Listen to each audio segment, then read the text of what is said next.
ಶ್ರೀಗುರುಭ್ಯೋ ನಮಃ. ಹರಿ ಓಂ.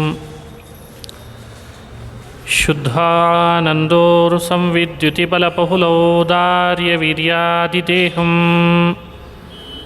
ಚಿಂತಾ ಸಂತಾಪಲೇಪೋದ್ಭವಮೃತಿಮುಖರಾಶೇಷದೋಷಾತಿದೂರಂ ಸದ್ಭಿರ್ವೈರಾಗ್ಯಭಕ್ತಿಶ್ರುತಿಮತಿನಿಯತಧ್ಯಾನಜಜ್ಞಾನಯೋಗಾತ್ ಗಮ್ಯಂ ವಂದೇ ಮುಕುಂದಾಭಿಧಮಮಲಮಲಂ ಬ್ರಹ್ಮವೇದಾಂತವೇದ್ಯಂ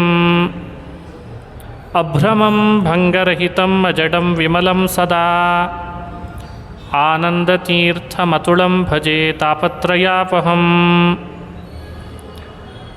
ಯಂ ಪ್ರವ್ರಜಂತಮನುಪೇತಮಪೇತಕೃತ್ಯಂ ದ್ವೈಪಾಯನೋ ವಿರಹಕಾತರಾಜುಹಾವ ಪುತ್ರೇತಿ ತನ್ಮಯತಯಾ ತರವೋಪಿ ನೇದುಃ ತಂ ಸರ್ವಭೂತಹೃದಯಂ ಮುನಿಮಾನತೋಸ್ಮಿ. ನಮಃ ಪರಸ್ಮೈ ಪುರುಷಾಯ ಭೂಯಸೆ ಸದುದ್ಭವಸ್ಥಾನನಿರೋಧಲೀಲಯಾ ಗೃಹೀತಶಕ್ತಿತ್ರತಯಾಯ ದೇಹಿನಾಂ ಅಂತರ್ಧ್ರುವಾಯಾನುಪಲಭ್ಯವರ್ತ್ಮನೆ. ಭೂಯೋ ನಮಃ ಸದ್ವ್ರಜಿನಚ್ಛಿದೆ ಸತಾಂ ಅಸಂಭವಾಯಾಖಿಲಸತ್ವಮೂರ್ತಯೇ ಪುಂಸಾಂ ಪುನಃ ಪಾರಮಹಂಸ್ಯಾಶ್ರಮೇ ವ್ಯವಸ್ಥಿತಾನಾಮನುಮೃಗ್ಯದಾಶುಷೇ. ಮೂಕೋಪಿ ಯತ್ಪ್ರಸಾದೇನ ಮುಕುಂದಶಯನಾಯತೆ ರಾಜರಾಜಾಯತೆ ರಿಕ್ತೋ ರಾಘವೇಂದ್ರಂ ತಮಾಶ್ರಯೇ. ಯಸ್ಯ ಪ್ರಚಂಡತಪಸಾ ಶ್ರುತಿಗೀತವೃತ್ತಃ ತುಷ್ಟೋ ಹರಿಃ ಕಿಲ ವಶಂ ವದತಾಮವಾಪ. ಶ್ರೀಮಧ್ವಸನ್ಮತಪಯೋ ನಿಧಿಪೂರ್ಣಚಂದ್ರಃ ಶ್ರೀವಿಷ್ಣುತೀರ್ಥಮುನಿರಾಣ್ಮುದಮಾತನೋತು.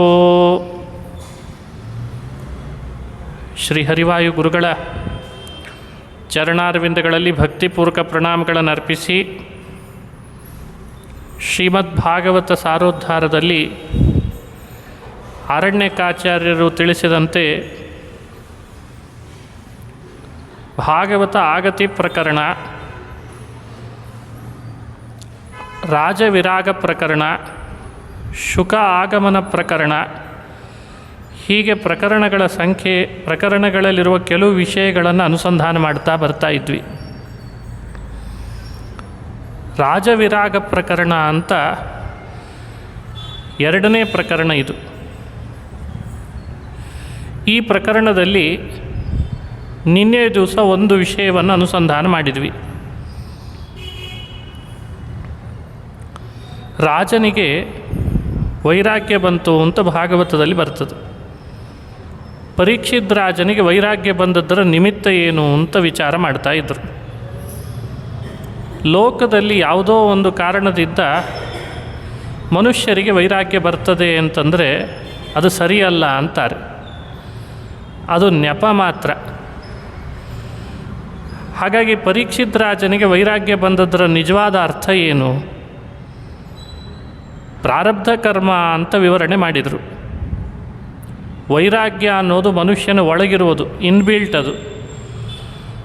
ಅದು ಅಭಿವ್ಯಕ್ತ ಆಗಲಿಕ್ಕೆ ಅವನದೇ ಆದಂಥ ಒಂದು ಕರ್ಮ ಇರ್ತದೆ, ಅದು ಕಾರಣ ಆಗ್ತದೆ. ಹಾಗಾದರೆ ಒಬ್ಬ ಶಾಪ ಕೊಟ್ಟ ಶೃಂಗಿ ಅಂತ ಕಥೆ ಕೇಳ್ತೇವೆ ಭಾಗವತದಲ್ಲಿ, ಅದು ನೆಪ ಮಾತ್ರ ಅಂತ ಹೇಳ್ತಾರೆ.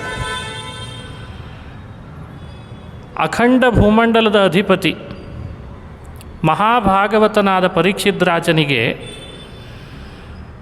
ರಾಜ್ಯದಿಂದ ಬೇಡ ಅಂತನಿಸಿ ಬದುಕಿನ ಆಸೆಯನ್ನು ಬಿಟ್ಟು ಗಂಗಾ ತೀರದಲ್ಲಿ ಭಾಗವತ ಕೇಳೋ ಹಾಗೆ ಪ್ರೇರಣೆ ಆಯಿತು ಅಂದರೆ ಅದಕ್ಕೇನಾದರೂ ಕಾರಣ ಇರಬೇಕಲ್ಲ.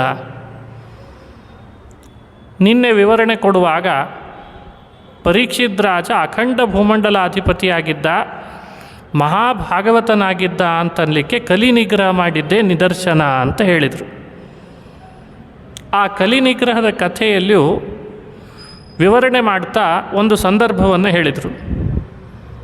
ರಾಜ ಎಲ್ಲೆಡೆಯಲ್ಲಿ ದಿಗ್ವಿಜಯ ಮಾಡಿದ, ಕಲಿ ಅವನಿಗೆ ಸಿಗಲಿಲ್ಲ, ಹುಡುಕ್ತಾ ಬಂದ. ತನ್ನ ಮನೆ ಕಡೆಗಿನ್ನು ಬರ್ತಾ ಇರುವಾಗ ಅಲ್ಲೊಂದು ದೃಶ್ಯ ಕಣ್ಣಿಗೆ ಬಿತ್ತು. ಆ ದೃಶ್ಯ ಏನು ಅಂದರೆ, ಒಂದು ಆಕಳ ಕರು ಇಲ್ಲದ್ದು ತಲೆ ಕೆಳಗೆ ಹಾಕಿ ದುಃಖ ಪಡ್ತಾ ಇದೆ.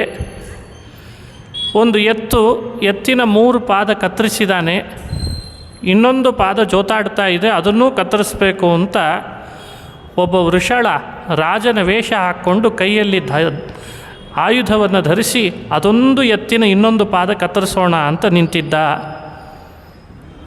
ಈ ದೃಶ್ಯ ಕಣ್ಣಿಗೆ ಬಿತ್ತು ಅಂತ ಬಂತು. ಸಾರೋದ್ಧಾರದಲ್ಲಿ ಈ ವಿಷಯವನ್ನು ಬಹಳ ಅಪೂರ್ವವಾಗಿ ಅನುಸಂಧಾನ ಮಾಡಿಸ್ತಾರೆ. ಧರ್ಮವೇ ಎತ್ತಿನ ರೂಪದಲ್ಲಿ ಬಂದಿತ್ತು. ಧರ್ಮ ಎತ್ತಿನ ರೂಪದಲ್ಲಿ ಬಂದಿತ್ತು ಅಂದರೆ ಧರ್ಮದ ಪಾದಗಳು 4: ತಪಸ್ಸು, ಶೌಚ, ದಯ ಹಾಗೂ ಸತ್ಯ ಅಂತ ಧರ್ಮದ ಪಾದಗಳು 4. ಇದರಲ್ಲಿ 3 ಪಾದ ಕತ್ತರಿಸಿದ್ದ ಅಂದರೆ ತಪಸ್ಸು, ಶೌಚ, ದಯ ಅನ್ನೋ 3 ಕಾಲುಗಳನ್ನು ಕತ್ತರಿಸಿದ್ದ. ಇಷ್ಟು ವಿವರಣೆ ನಿನ್ನೆ ಬಂತು. ಇವತ್ತು ಅದರ ಮೇಲಿನ ವಿವರಣೆಯನ್ನು ಸಾರೋದ್ಧಾರದಲ್ಲಿ ಮಾಡಿದಂತೆ ಚಿಂತನೆ ಮಾಡೋಣ.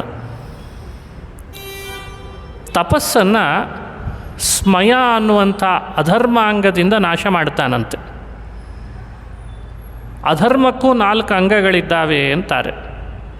ಸ್ಮಯ, ಸಂಗ, ಮದ, ಅನೃತ ಅಂತ ಅಧರ್ಮದ 4 ಅಂಗಗಳು. ಕಲಿಯುಗದೊಳಗೆ ಅಲ್ಲಲ್ಲಿ ಇದು ಪ್ರಾಕ್ಟಿಕಲ್ಲಾಗಿ ಹೀಗೆ ನಡೀತಿದೆ ಅಂತ ನಾವು ಬೇಕಂದರೆ ಅದನ್ನು ಟೆಸ್ಟ್ ಮಾಡ್ಬೋದು. ಒಬ್ಬನಲ್ಲಿ ಒಳ್ಳೆಯ ತಪಸ್ಸಿರ್ತದೆ, ಆ ತಪಸ್ಸು ಚೆನ್ನಾಗಿ ಆಚರಣೆ ಮಾಡ್ಕೊಂಡಿದ್ದಾನೆ ಅಂತ ನಾವು ಅಂದ್ಕೊಂಡಿರ್ತೇವೆ. ಆ ತಪಸ್ಸು ಮಾಡ್ತಾ ಮಾಡ್ತಾ ಅವನಲ್ಲಿ ಗರ್ವ ಬರಲಿಕ್ಕೆ ಶುರುವಾಗ್ತದೆ. ನಾನು ದೊಡ್ಡ ತಪಸ್ವಿ ಅಂತ ಗರ್ವ ಬರ್ತದೆ. ಗರ್ವವನ್ನು ಇನ್ನೊಂದು ಹೆಸರು ಸ್ಮಯ ಅಂತ.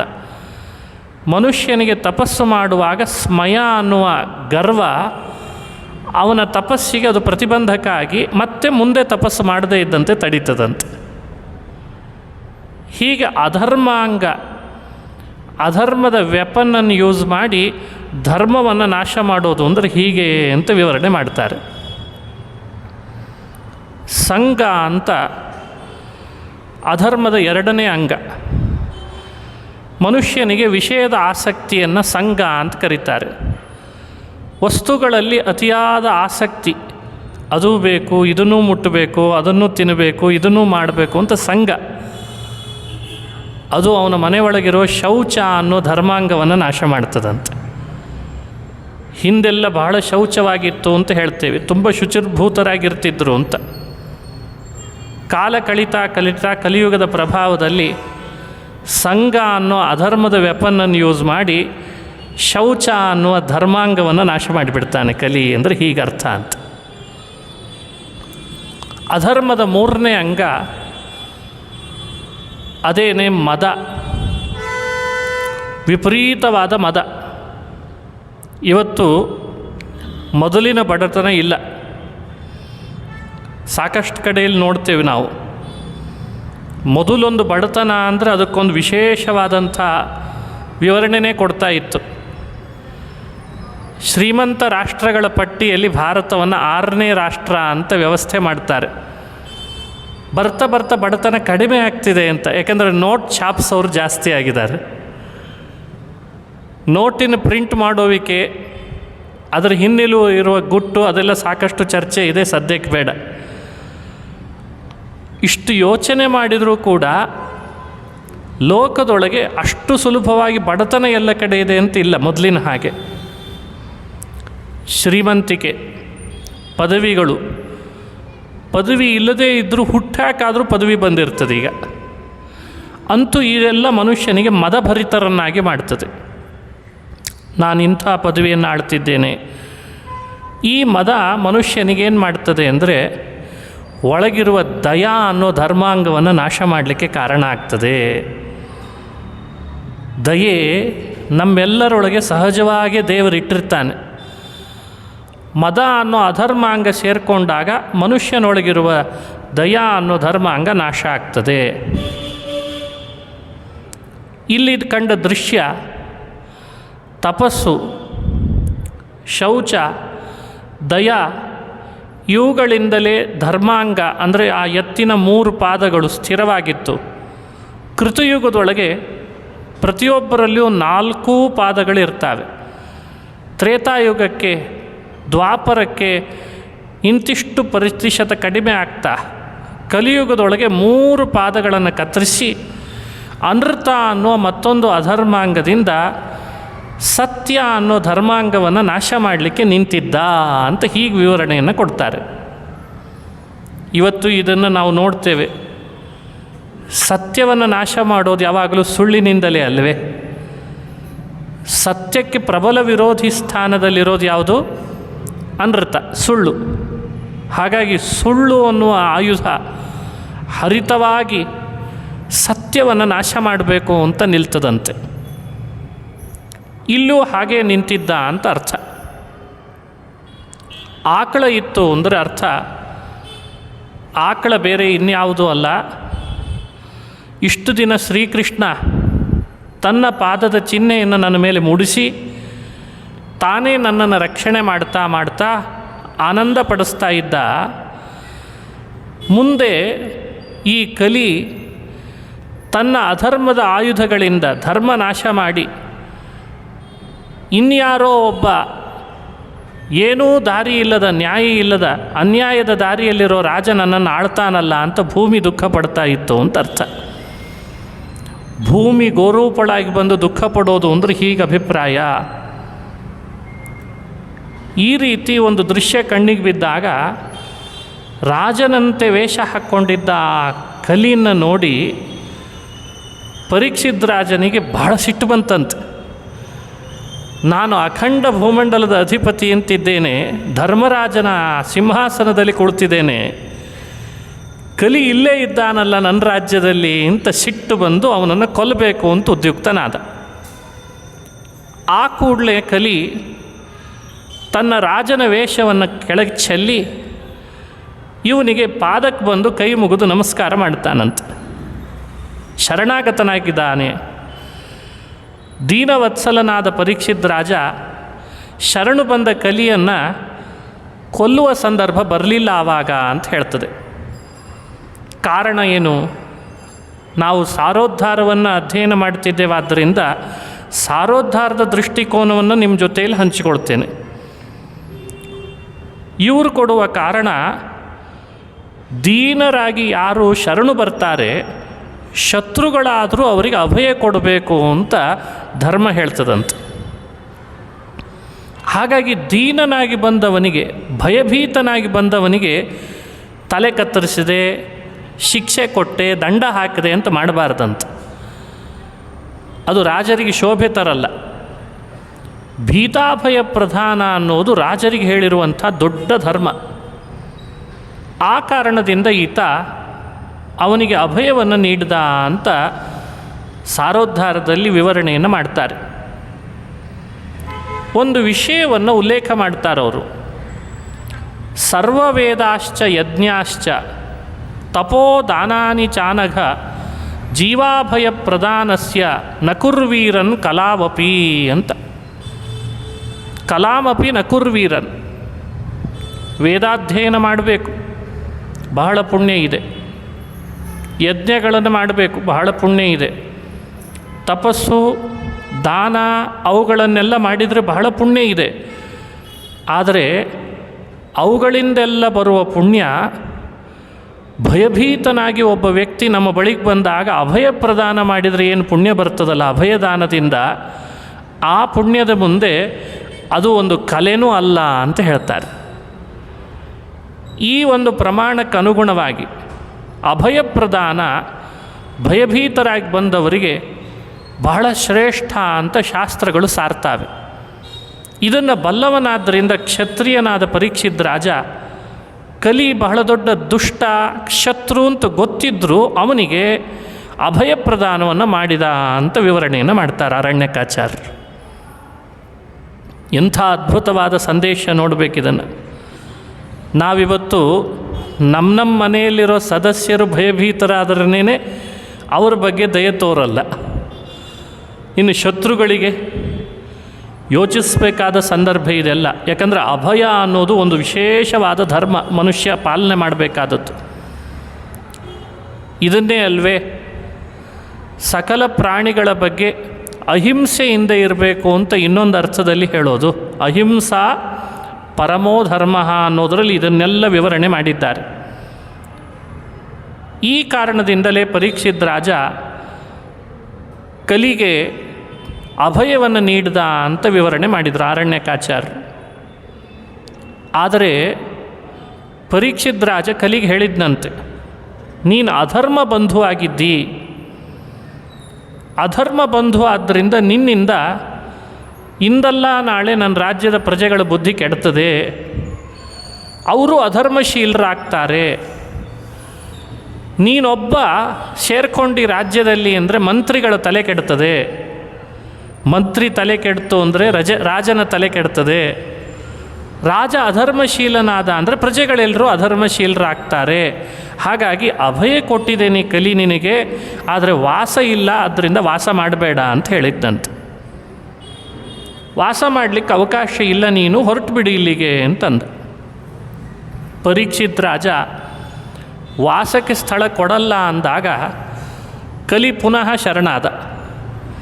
ಅಭಯನೇ ನೀಡಿದಿ, ಇನ್ನು ನಾನು ಎಲ್ಲಾದರೂ ವಾಸ ಮಾಡೋಣ ಅಂತ ಹೊರಟ್ರೆ ಎಲ್ಲ ರಾಜ್ಯದಲ್ಲಿಯೂ ನಿನ್ನ ಆದೇಶವನ್ನೇ ಪಾಲನೆ ಮಾಡೋ ರಾಜರಿದ್ದಾರೆ. ಅಖಂಡ ಭೂಮಂಡಲ ಅಧಿಪತಿ ಆದ್ದರಿಂದ ಪರೀಕ್ಷಿತ್ ರಾಜನಿಗೆ ಎಲ್ಲರೂ ಕಪ್ಪ ಒಪ್ಪಿಸ್ತಾ ಇದ್ರಂತೆ. ಹಾಗಾಗಿ ಸಾಮಂತರಾಗಿದ್ದರು ಪ್ರತಿಯೊಬ್ಬ ರಾಜರು. ನಾನು ಯಾವ ರಾಜ್ಯದಲ್ಲಿ ವಾಸ ಮಾಡಬೇಕು, ನಿನ್ನನ್ನೇ ಶರಣು ಬರ್ತಿದ್ದೇನೆ, ನನಗೆ ಬೇರೆ ಎಲ್ಲೂ ಅವಕಾಶ ಇಲ್ಲ ವಾಸಕ್ಕೆ, ಅಭಯ ನೀಡಿದ್ದಿ, ಸ್ಥಳನೂ ಕೊಡು ಅಂತ ಅವನು ಹಠ ಮಾಡಿದ. ಸವಲತ್ತಿನ ದುರುಪಯೋಗ ಅಂತಾರಲ್ಲ ಹಾಗೆ. ಸರಿ, ಅವಕಾಶ ಕೊಡು ಅಂದದ್ದಕ್ಕೆ ಪರೀಕ್ಷಿತ್ ರಾಜ ಯೋಚನೆ ಮಾಡಿ 5 ಸ್ಥಾನಗಳನ್ನು ಕೊಟ್ಟ ಅಂತ ಪುರಾಣ ಹೇಳ್ತದೆ. ಮೊದಲು 4 ಕೊಟ್ಟ, ಮತ್ತೆ ಕೇಳಿದರೆ 5 ಕೊಟ್ಟ ಅಂತ ವಿವರಣೆ ಮಾಡಿದ್ದಾರೆ.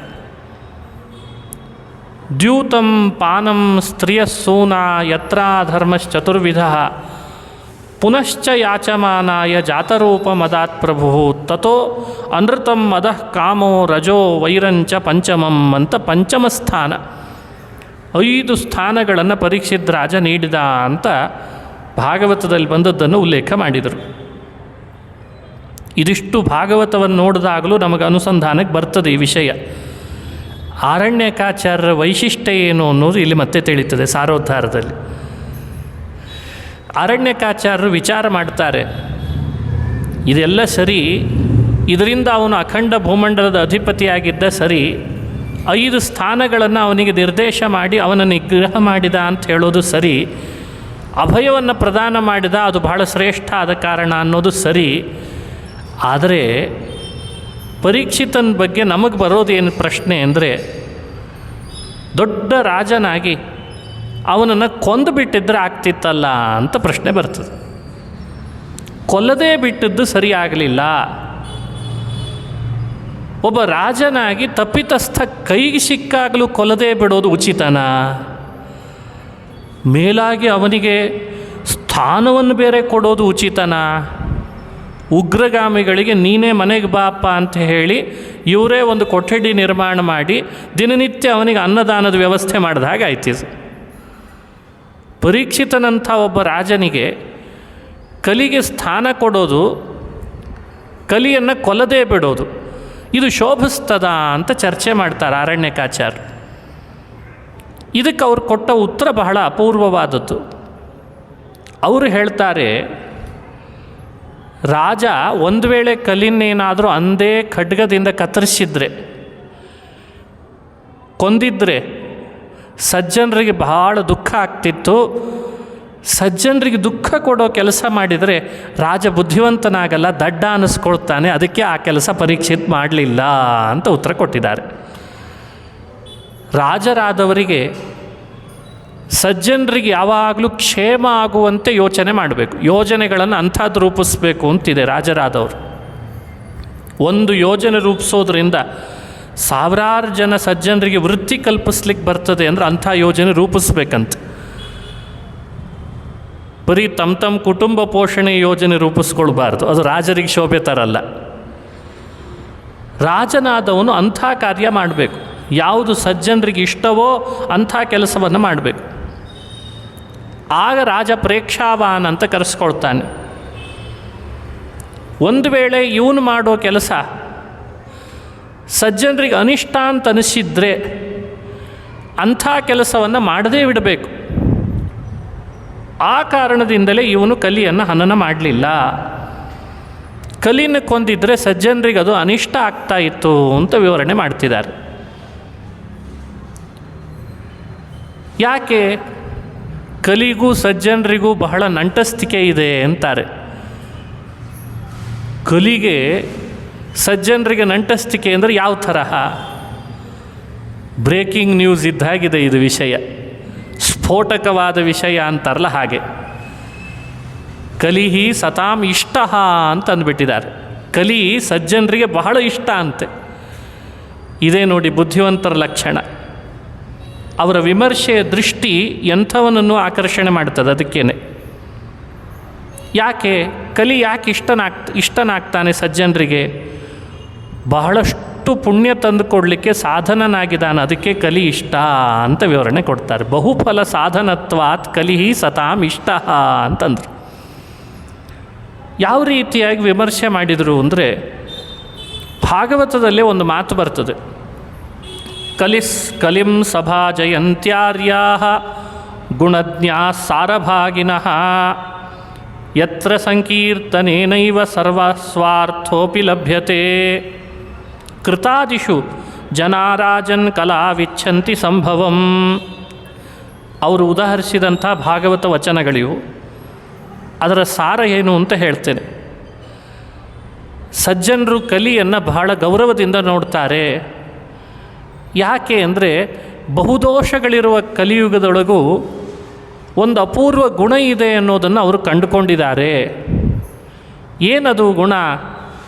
ಯಾವ ಯುಗದೊಳಗೆ ಕೇವಲ ಭಗವಂತನನ್ನು ಸಂಕೀರ್ತನ ಮಾಡೋದರಿಂದಲೇ ಯಜ್ಞ ಯಾಗಾದಿಗಳಿಂದ ಪಡೆಯಬಹುದಾದ ಪುಣ್ಯ ಇಲ್ಲಿ ಸಂಕೀರ್ತನದಿಂದ ಪಡೆಯುತ್ತದೋ ಆ ಕಾರಣದಿಂದ ಕಲಿಯುಗ ಶ್ರೇಷ್ಠ ಅಂತ ಅದನ್ನು ಇಷ್ಟಪಡ್ತಾರೆ, ಗೌರವಿಸ್ತಾರೆ ಅಂತ ಪ್ರಮಾಣ ಕೊಟ್ಟರು.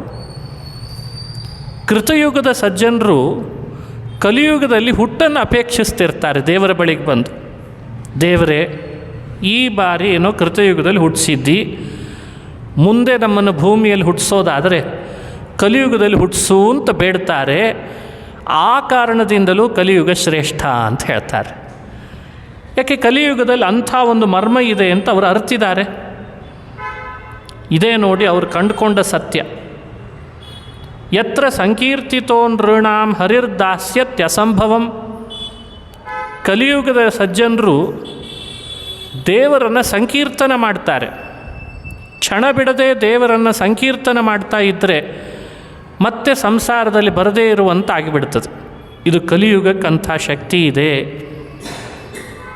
ಇದನ್ನು ಅರಿತವನು ಪರೀಕ್ಷಿತ್ ರಾಜ. ಎಷ್ಟು ಜನ ಸಜ್ಜನರು ಕೃತಯುಗದಲ್ಲಿದ್ದವರೆಲ್ಲ ದೇವರನ್ನು ಪ್ರಾರ್ಥನೆ ಮಾಡಿ ಮಾಡಿ ಕಲಿಯುಗದಲ್ಲಿ ಹುಟ್ಟಿರ್ತಾರೆ.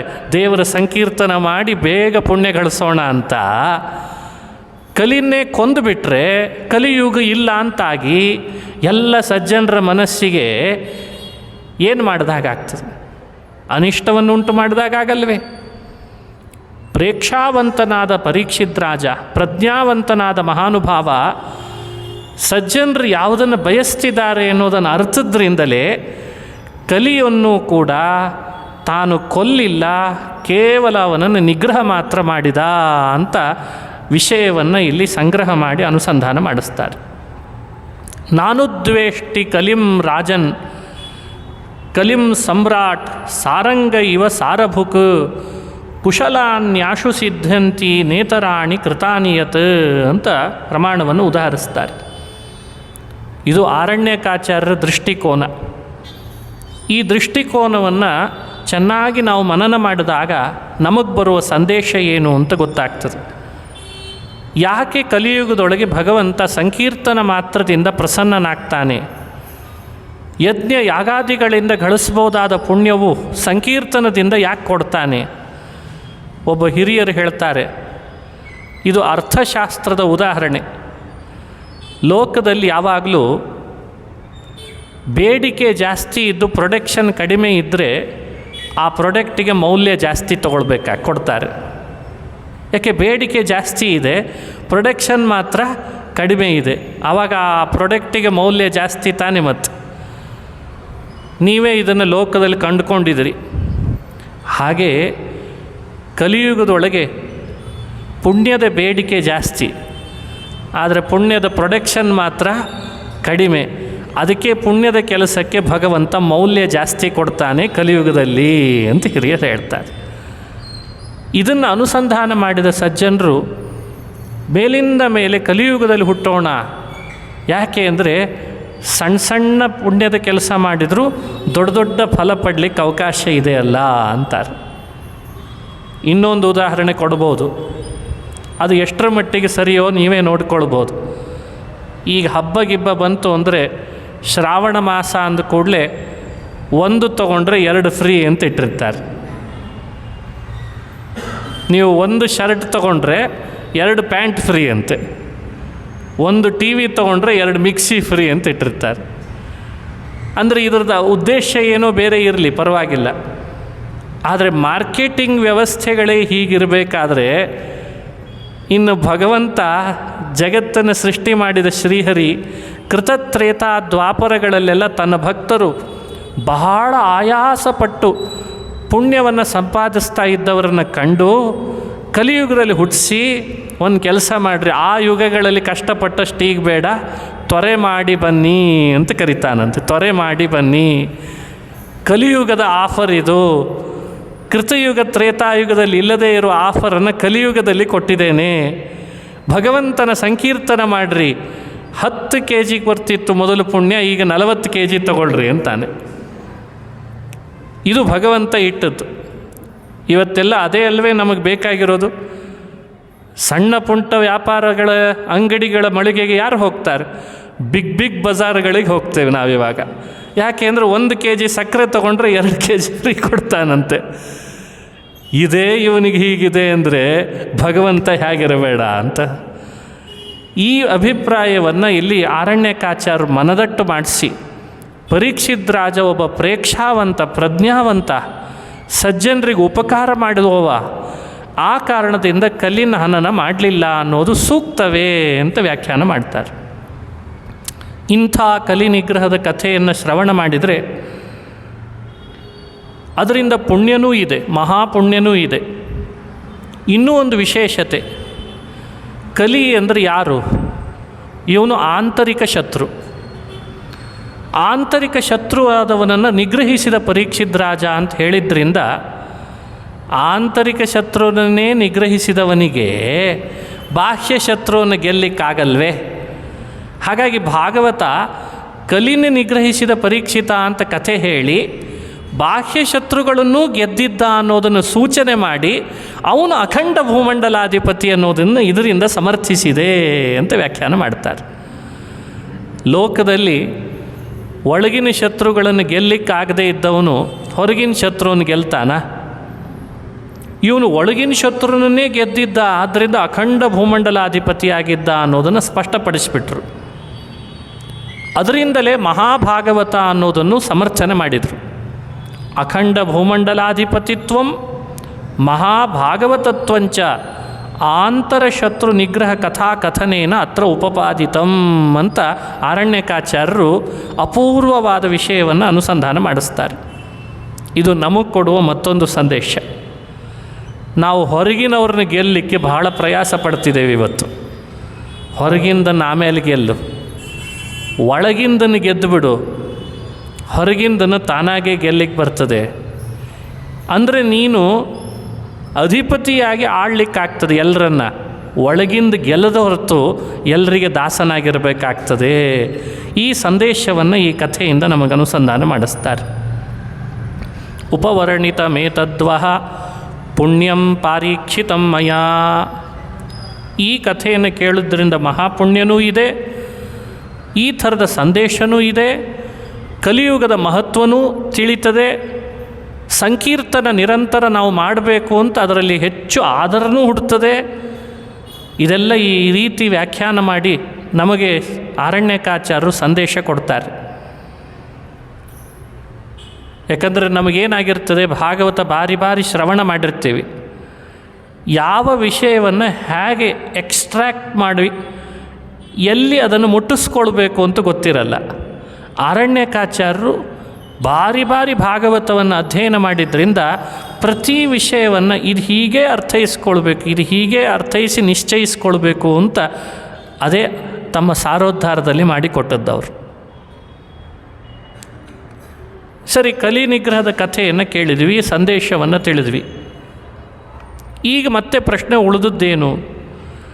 ರಾಜ್ಯವನ್ನು ಪರಿತ್ಯಜಿಸಿ ಪರೀಕ್ಷಿತ್ ರಾಜ ಬಂದದ್ದು ಯಾವ ಕಾರಣದಿಂದ?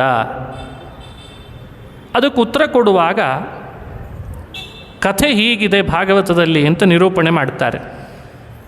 ಆತ ಬೇಟೆ ಆಡಲಿಕ್ಕೆ ಬಂದಿದ್ದ, ಶಮೀಕ ಋಷಿಗಳ ಆಶ್ರಮದ ಒಳಗೆ ನುಗ್ಗಿದ, ನೀರಡಿಕೆ ಆದದ್ದು. ನೀರಡಿಕೆ ಆದಾಗ ಗಂಟ್ಲು ಒಣಗ್ತಿದೆ ಅಂತ ರಾಜ ಶಮೀಕರನ್ನು ನೀರು ಕೊಡ್ರಿ ಅಂತ ಅಂಗಲಾಚಿದ. ಧ್ಯಾನಾಸಕ್ತರಾದವರು ನೀರು ಕೊಡಲಿಲ್ಲ. ರಾಜನ ಮನಸ್ಸಿನಲ್ಲಿ ಒಂದು ಭಾವ ಬಂತು, ಕ್ಷತ್ರಿಯರಾದ ರಾಜರಿಗೆ ಈ ಋಷಿಯಿಂದ ಆಗೋದಾದರೂ ಏನಿದೆ, ಇದು ನಿಜವಾದ ಸಮಾಧಿ ಅಂತ ನನಗನ್ನಿಸ್ತಿಲ್ಲ. ನೋಡಿ, ಪರೀಕ್ಷಿತನ ಬುದ್ಧಿಯಲ್ಲಿ ಬಂದದ್ದನ್ನು ಸಂಗ್ರಹ ಮಾಡ್ತಾರೆ. ಇಷ್ಟು ಬಾರಿ ಆಕ್ರೋಶ ಮಾಡ್ತಿದ್ದೇನೆ, ನಾನು ಕೂಗ್ತಿದ್ದೇನೆ, ನೀರು ಕೊಡ್ರಿ ಅಂತಂದ. ನೀರು ಕೊಡ್ತಿಲ್ಲ ಅಂದಾಗ ಇದು ಸಮಾಧಿ ಇರಲಿಕ್ಕಿಲ್ಲ, ಮುಧಾ ಸಮಾಧಿರಿವ, ಇದು ಸಮಾಧಿ ಇರಲಿಕ್ಕಿಲ್ಲ,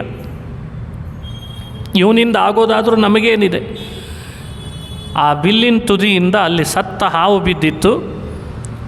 ಆ ಸತ್ತ ಹಾವನ್ನು ಅವರ ಕೊರಳಿಗೆ ಹಾಕಿ ತನ್ನ ಪಟ್ಟಣಕ್ಕೆ ಪರೀಕ್ಷಿತ್ ರಾಜ ಹೊರಟ. ಅದೇ ಸಮಯದಲ್ಲೇ ಬಾಲಕರ ಜೊತೆಗೆ ಆಟ ಆಡ್ತಾ ಇದ್ದ ಇವರ ಮಗ ಶೃಂಗಿ. ಇದನ್ನು ನೋಡಿದ ಒಬ್ಬ ವ್ಯಕ್ತಿ ಆ ಬಾಲಕನಿಗೆ ಹೋಗಿ ಹೇಳಿದ, ನಿಮ್ಮ ಅಪ್ಪನ ಕೊರಳಿಗೆ ಸತ್ತ ಹಾವು ಹಾಕಿದ್ದಾನೆ ಪರೀಕ್ಷಿತ್ ರಾಜ ಅಂತ. ಆ ಬಾಲಕ, ನಮ್ಮಪ್ಪನಿಗೆ ಅವಮಾನ ಮಾಡ್ತಾನ ಆ ರಾಜ, ಇತಃ ಸಪ್ತಮೇಹನಿ ಸ ರಾಜ ತಕ್ಷಕೇಣ ದಗ್ಧಾಂಗೋ ಭೂಯಾತ್, ಇವತ್ತಿನಿಂದ 7ನೇ ದಿನಕ್ಕೆ ತಕ್ಷಕ ಸರ್ಪ ಕಚ್ಚಿ ಆ ರಾಜ ಭಸ್ಮನಾಗಲಿ ಅಂತ ಶಪಿಸಿದ. ಆಶ್ರಮಕ್ಕೆ ಬಂದು ತಮ್ಮ ತಂದೆಯ ಕೊರಳಲ್ಲಿ ಹಾವಿದ್ದದ್ದನ್ನು ನೋಡಿ, ಸತ್ ಹಾವಿದ್ದದ್ದನ್ನು ನೋಡಿ ಕಣ್ಣೀರು ಹಾಕ್ತಾ ಕೂತಿದ್ದಾನೆ. ಯಾಕೆಂದರೆ ನಮ್ಮಪ್ಪ ಹೇಳಲಿ ಅಂತ. ಅವನು ಇನ್ನೂ ಸಮಾಧಿಯಲ್ಲೇ ಇದ್ದಂತೆ. ಇವ ಶಾಪ ಕೊಡೋವರೆಗೂ ಅವನು ಸಮಾಧಿಯಲ್ಲೇ ಇದ್ದ. ಇವನು ರೋದನ ಮಾಡ್ತಾ ಇದ್ದಾನೆ. ರೋದನದ ಧ್ವನಿ ಸಮಾಧಿಯನ್ನು ಮಾಡಲಿಕ್ಕೆ ಬಿಡಲಿಲ್ಲಂತೆ. ರೋದನ ಮಾಡ್ತಿದ್ದಾನಲ್ಲ ಅಂದಾಗ ಮಗನ ರೋದನದ ಧ್ವನಿಗೆ ಸಮಾಧಿಯಿಂದ ಹೊರಗೆ ಬರಬೇಕಾಯ್ತು. ಅಪ್ಪ ಸಮಾಧಿಯಿಂದ ಹೊರಗೆ ಬಂದು ಕೊರಳಲ್ಲಿದ್ದ ಆ ಸರ್ಪವನ್ನು ತೆಗೆದು ಬಿಸಾಡಿ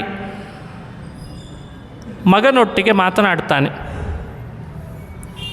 ಮಾತನಾಡ್ತಾ ಹೇಳಿದ್ದಂತೆ, ಹೌದು, ನೀನೇನೋ ಶಾಪ ಕೊಟ್ಟೆ ಅಂತ ಬೀಗುತ್ತಿದ್ದೀಯಲ್ಲ ಶೃಂಗಿ, ಆದರೆ ನೀನು ಅಪರಾಧ ಮಾಡಿದಿ ಅಂತಂದ. ಬಾಲಕ, ಅಪರಾಧಕಂ ದಂಡಂ ಕೃತವಾನಸಿ, ಅಪರಾಧ ಮಾಡಿದಿ ಅನ್ನುವಾಗ ಇನ್ನೂ ಒಂದು ವಿಶೇಷ ಹೇಳ್ತಾನೆ. ರಾಜ ತಪ್ಪು ಮಾಡಿದ್ದಾನೆ, ಆದರೆ ಅವನ ತಪ್ಪಿಗಿಂತ ಅಧಿಕ ದಂಡವನ್ನು ನೀನು ಹಾಕಿದಿ ಅಂತನ್ನಂತೆ. ಇದನ್ನು ನಾವು ಅರ್ಥ ಮಾಡಿಕೊಳ್ಬೇಕಿಲ್ಲಿ. ಅಪರಾಧಕ್ಕಿಂತಲೂ ಅಧಿಕ ದಂಡವನ್ನು ನೀನು ಹಾಕಿದಿ ಅಂತ ನಿಂದನೆ ಮಾಡಿಬಿಟ್ಟ. ಯಾರು? ಶಮೀಕ ಋಷಿ ತನ್ನ ಮಗನಿಗೆ ಅಪರಾಧಾದ ಅಧಿಕಂ ದಂಡಂ ಕೃತವಾನಸಿ ಅಂತಂದಿದ್ದಾನೆ. ತಪ್ಪು ಎಲ್ಲರಿಂದ ನಡೀತದೆ.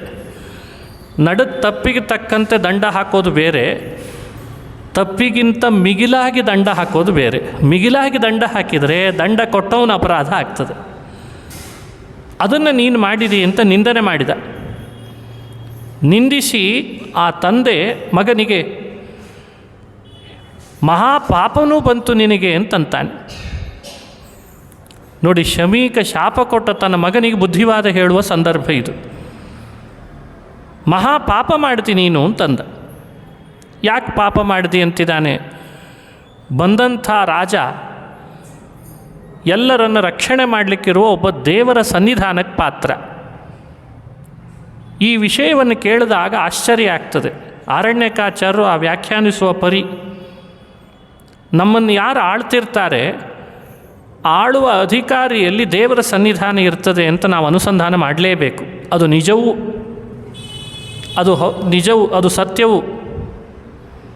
ಹಾಗಾಗಿ ಪರೀಕ್ಷಿತ್ ರಾಜ ನಮ್ಮನ್ನು ಆಳ್ತಾ ಇರುವ ರಾಜ, ಅವನೊಳಗೆ ಭಗವಂತನ ಸನ್ನಿಧಾನ ಇತ್ತು. ಒಂದು ಸೇನಾಧಿಪತಿನೇ ಇಲ್ಲ ಅಂತಾದರೆ, ಸೇನೆ ಯುದ್ಧ ಮಾಡಲಿಕ್ಕೆ ಹೋದರೆ ಹೇಗೆ ನಾಶ ಆಗ್ತದೋ, ನಮ್ಮನ್ನು ಆಳುವ ರಾಜನೇ ಇಲ್ಲ ನಮಗೆ ಅಂತಾದರೆ ಕಳ್ಳರು ಕಾಕರು ಬಂದು ನಮ್ಮನ್ನೆಲ್ಲ ಅಪಹರಿಸ್ಕೊಂಡು ಹೋಗಿಬಿಡ್ತಾರೆ. ಹಾಗಾಗಿ ರಾಜನ ಅವಶ್ಯಕತೆ ಇದೆ. ಅಂಥ ರಾಜನಲ್ಲಿ ಭಗವಂತನ ಸನ್ನಿಧಾನವೂ ಇರ್ತದೆ. ನೀನು ನೋಡಿದ್ರೆ ಅಂಥವನಿಗೆ ಶಾಪ ಕೊಟ್ಬಿಟ್ಟಿಯಲ್ಲ, ಮೇಲಾಗಿ ಮನೆ ತನಕ ಬಂದವನಿಗೆ ಆತಿಥ್ಯ ಮಾಡಬೇಕಾದದ್ದು ನಮ್ಮ ಕರ್ತವ್ಯ ಆಗಿತ್ತು. ಯಾರು ನಮ್ಮ ಮನೆಗೆ ಬರ್ತಾರೆ, ಮೇಲಾಗಿ ರಾಜ, ಅವನಿಗೆ ಆತಿಥ್ಯ ಮಾಡಬೇಕಾದದ್ದು ಕರ್ತವ್ಯ. ನಾವು ಅದನ್ನು ಮಾಡಲಿಲ್ಲ. ನೀನು ನೋಡಿದ್ರೆ ಅಂಥವನಿಗೆ ಶಪಿಸಿ ಬಹಳ ದೊಡ್ಡ ಪಾಪವನ್ನು ಮಾಡಿದಿ ಅಂತ ಆ ಮಗನನ್ನು ನಿಂದಿಸಿದ ಅಂತ ವಿವರಣೆ ಮಾಡ್ತಾರೆ ಆರಣ್ಯಕಾಚಾರ್ಯ. ಮೇಲಿಂದ ಮೇಲೆ ಅವನನ್ನು ಪರೀಕ್ಷಿತ್ ಅಂತ ಕರೀತಾರೆ. ಪರೀಕ್ಷಿತ್ ಅಂದರೆ ಶಬ್ದದ ಅರ್ಥ ಇದೇ ಅಭಿಪ್ರಾಯದಿಂದ, ನಿನಗೆ ಅಷ್ಟು ಬುದ್ಧಿ ಪಕ್ವ ಆಗಿಲ್ಲ, ಪಕ್ವ ಆಗದೇನೆ ಈ ಥರದ ಶಾಪ ನೀನು ಕೊಟ್ಟದ್ದು ಅಪರಾಧವೇ ಆಯಿತು. ಅವನ ಅಂತರ್ಯಾಮಿಯಾದ ಭಗವಂತ ಇದಕ್ಕೇನು ನಮಗೆ ಶಿಕ್ಷೆ ಕೊಟ್ಬಿಡ್ತಾನೋ ಏನೋ, ನಾನು ಅದಕ್ಕೆ ಪಶ್ಚಾತ್ತಾಪಪಟ್ಟು ದೇವರನ್ನು ಕ್ಷಮೆ ಕೇಳ್ತೇನೆ ಅಂತ ಕ್ಷಮಿಸ್ಬೇಕವನು ಅಂತ ಅನುಸಂಧಾನ ಮಾಡಿದರಂತೆ ಶಮೀಕರು. ಎಂಥೆಂಥ ಅದ್ಭುತ ವಿಷಯಗಳನ್ನು ಬರೀತಾರೆ ಆರಣ್ಯಕಾಚಾರ್ಯ. ಸತ್ತ ಹಾವು ಹಾಕಿದಾನೆ ಅನ್ನೋ ವಿಷಯವನ್ನೇ ಬಿಟ್ಬಿಟ್ರು. ಒಬ್ಬ ರಾಜ ನನ್ನ ಮನೆ ತನಕ ಬಂದವನು ಅಂದರೆ ಭಗವಂತ ಬಂದಿದ್ದ, ಅವನೊಳಗೆ ದೇವರ ಸನ್ನಿಧಾನ ಇತ್ತು. ಶಾಪ ನನ್ನ ಮಗ ಅವನಿಗೆ ಕೊಟ್ಟಿದ್ದಾನೆ ಅಂದರೆ ಅದು ಅವನ ಒಳಗಿರೋ ಭಗವಂತನಿಗೆ ಅಂತ ಆಗಿಬಿಡ್ತದೆ. ಅದು ನನ್ನ ಅಪರಾಧ ಅಂತ ಅನ್ನಿಸ್ಕೊಳ್ತದೆ, ಕ್ಷಮಿಸಲಿ ಅಂತ ಕೇಳ್ಕೊಳ್ತಾನೆ. ಎಷ್ಟು ವಿಶೇಷವಾದ ವಿವರಣೆ ಕೊಡ್ತಾರೆ. ಅದಕ್ಕೆ ನರದೇವ ನಾಮ್ನಿ ಅಂತ ವಿವರಣೆ ಕೊಟ್ಟರು. ಮೇಲಾಗಿ ಮತ್ತೊಂದು ವಿಷಯ ಹೇಳ್ತಾರೆ ಆರಣ್ಯಕಾಚಾರ್ಯ ಈ ಭಾಗಕ್ಕೆ ವಿವರಣೆ ಕೊಡ್ತಾ. ಪರೀಕ್ಷಿತ್ ರಾಜನಿಗೆ ತನ್ನ ಸಾವಿನ ಬಗ್ಗೆ ಅರಿವಿತ್ತೋ ಇಲ್ವೋ?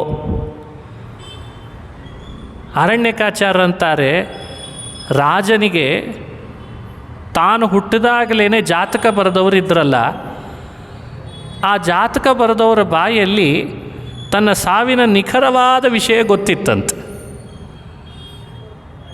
ಬಾಲ್ಯದಿಂದಲೇ ಆರಂಭ ಮಾಡಿ ಜಾತಕ ಬರೆದವರಿಂದ ತನ್ನ ಸಾವಿನ ಬಗ್ಗೆ, ಹೀಗೆ ತಕ್ಷಕ ಸರ್ಪ ಬಂದು ಸಾವು ಬರ್ತದೆ ಅಂತ ತಾನೂ ತಿಳಿದಿದ್ದ.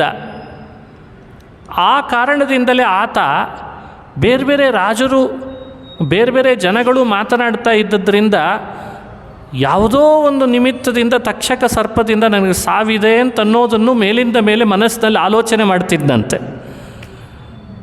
ಆಲೋಚನೆ ಮಾಡ್ತಿದ್ದದ್ದಕ್ಕೆ ಅವನಿಗೆ ಪರೀಕ್ಷಿತ್ ಅಂತ ಕರೆಯೋದಂತೆ. ಪರೀಕ್ಷಿತ್ ಅನ್ನೋಂತೂ ಅಪ್ಪ ಇಟ್ಟ ನಾಮ ಅಲ್ಲ.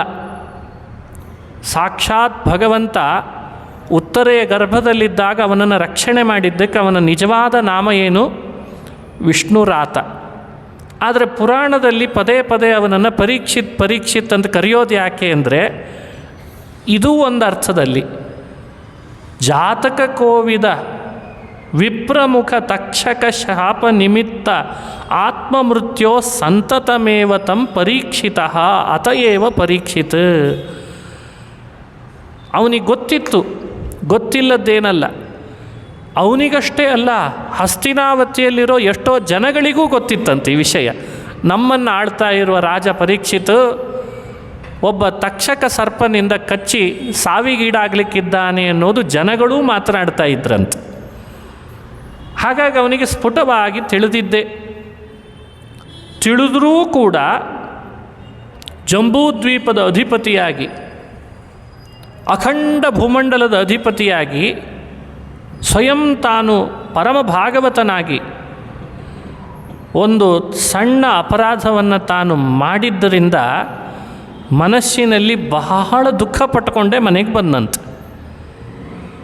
ಅವನೇನು ಸರ್ಪ ಕುತ್ತಿಗೆಗೆ ಹಾಕಿದ ಮೇಲೆ ಮನೆ ಕಡೆಗೆ ಬರುವಾಗ ಶಮೀಕರ ಆಶ್ರಮದಿಂದ ತನ್ನ ಹಸ್ತಿನಾವತಿ ಪಟ್ಟಣಕ್ಕೆ ಬರುವಾಗ ಖುಷಿ ಪಟ್ಕೊಂಡು ಬರಲಿಲ್ಲ. ಏನೋ ತಪ್ಪು ನಡೀತು ನನ್ನಿಂದ ಇವತ್ತು ಅಂತ ಬಹಳ ಪಶ್ಚಾತ್ತಾಪ ಪಟ್ಟು ಬಂದ ಅಂತ ಹೇಳಿದ್ದಾರೆ. ಬಹಳ ತಪ್ತನಾಗಿ ಬಂದಿದ್ದ.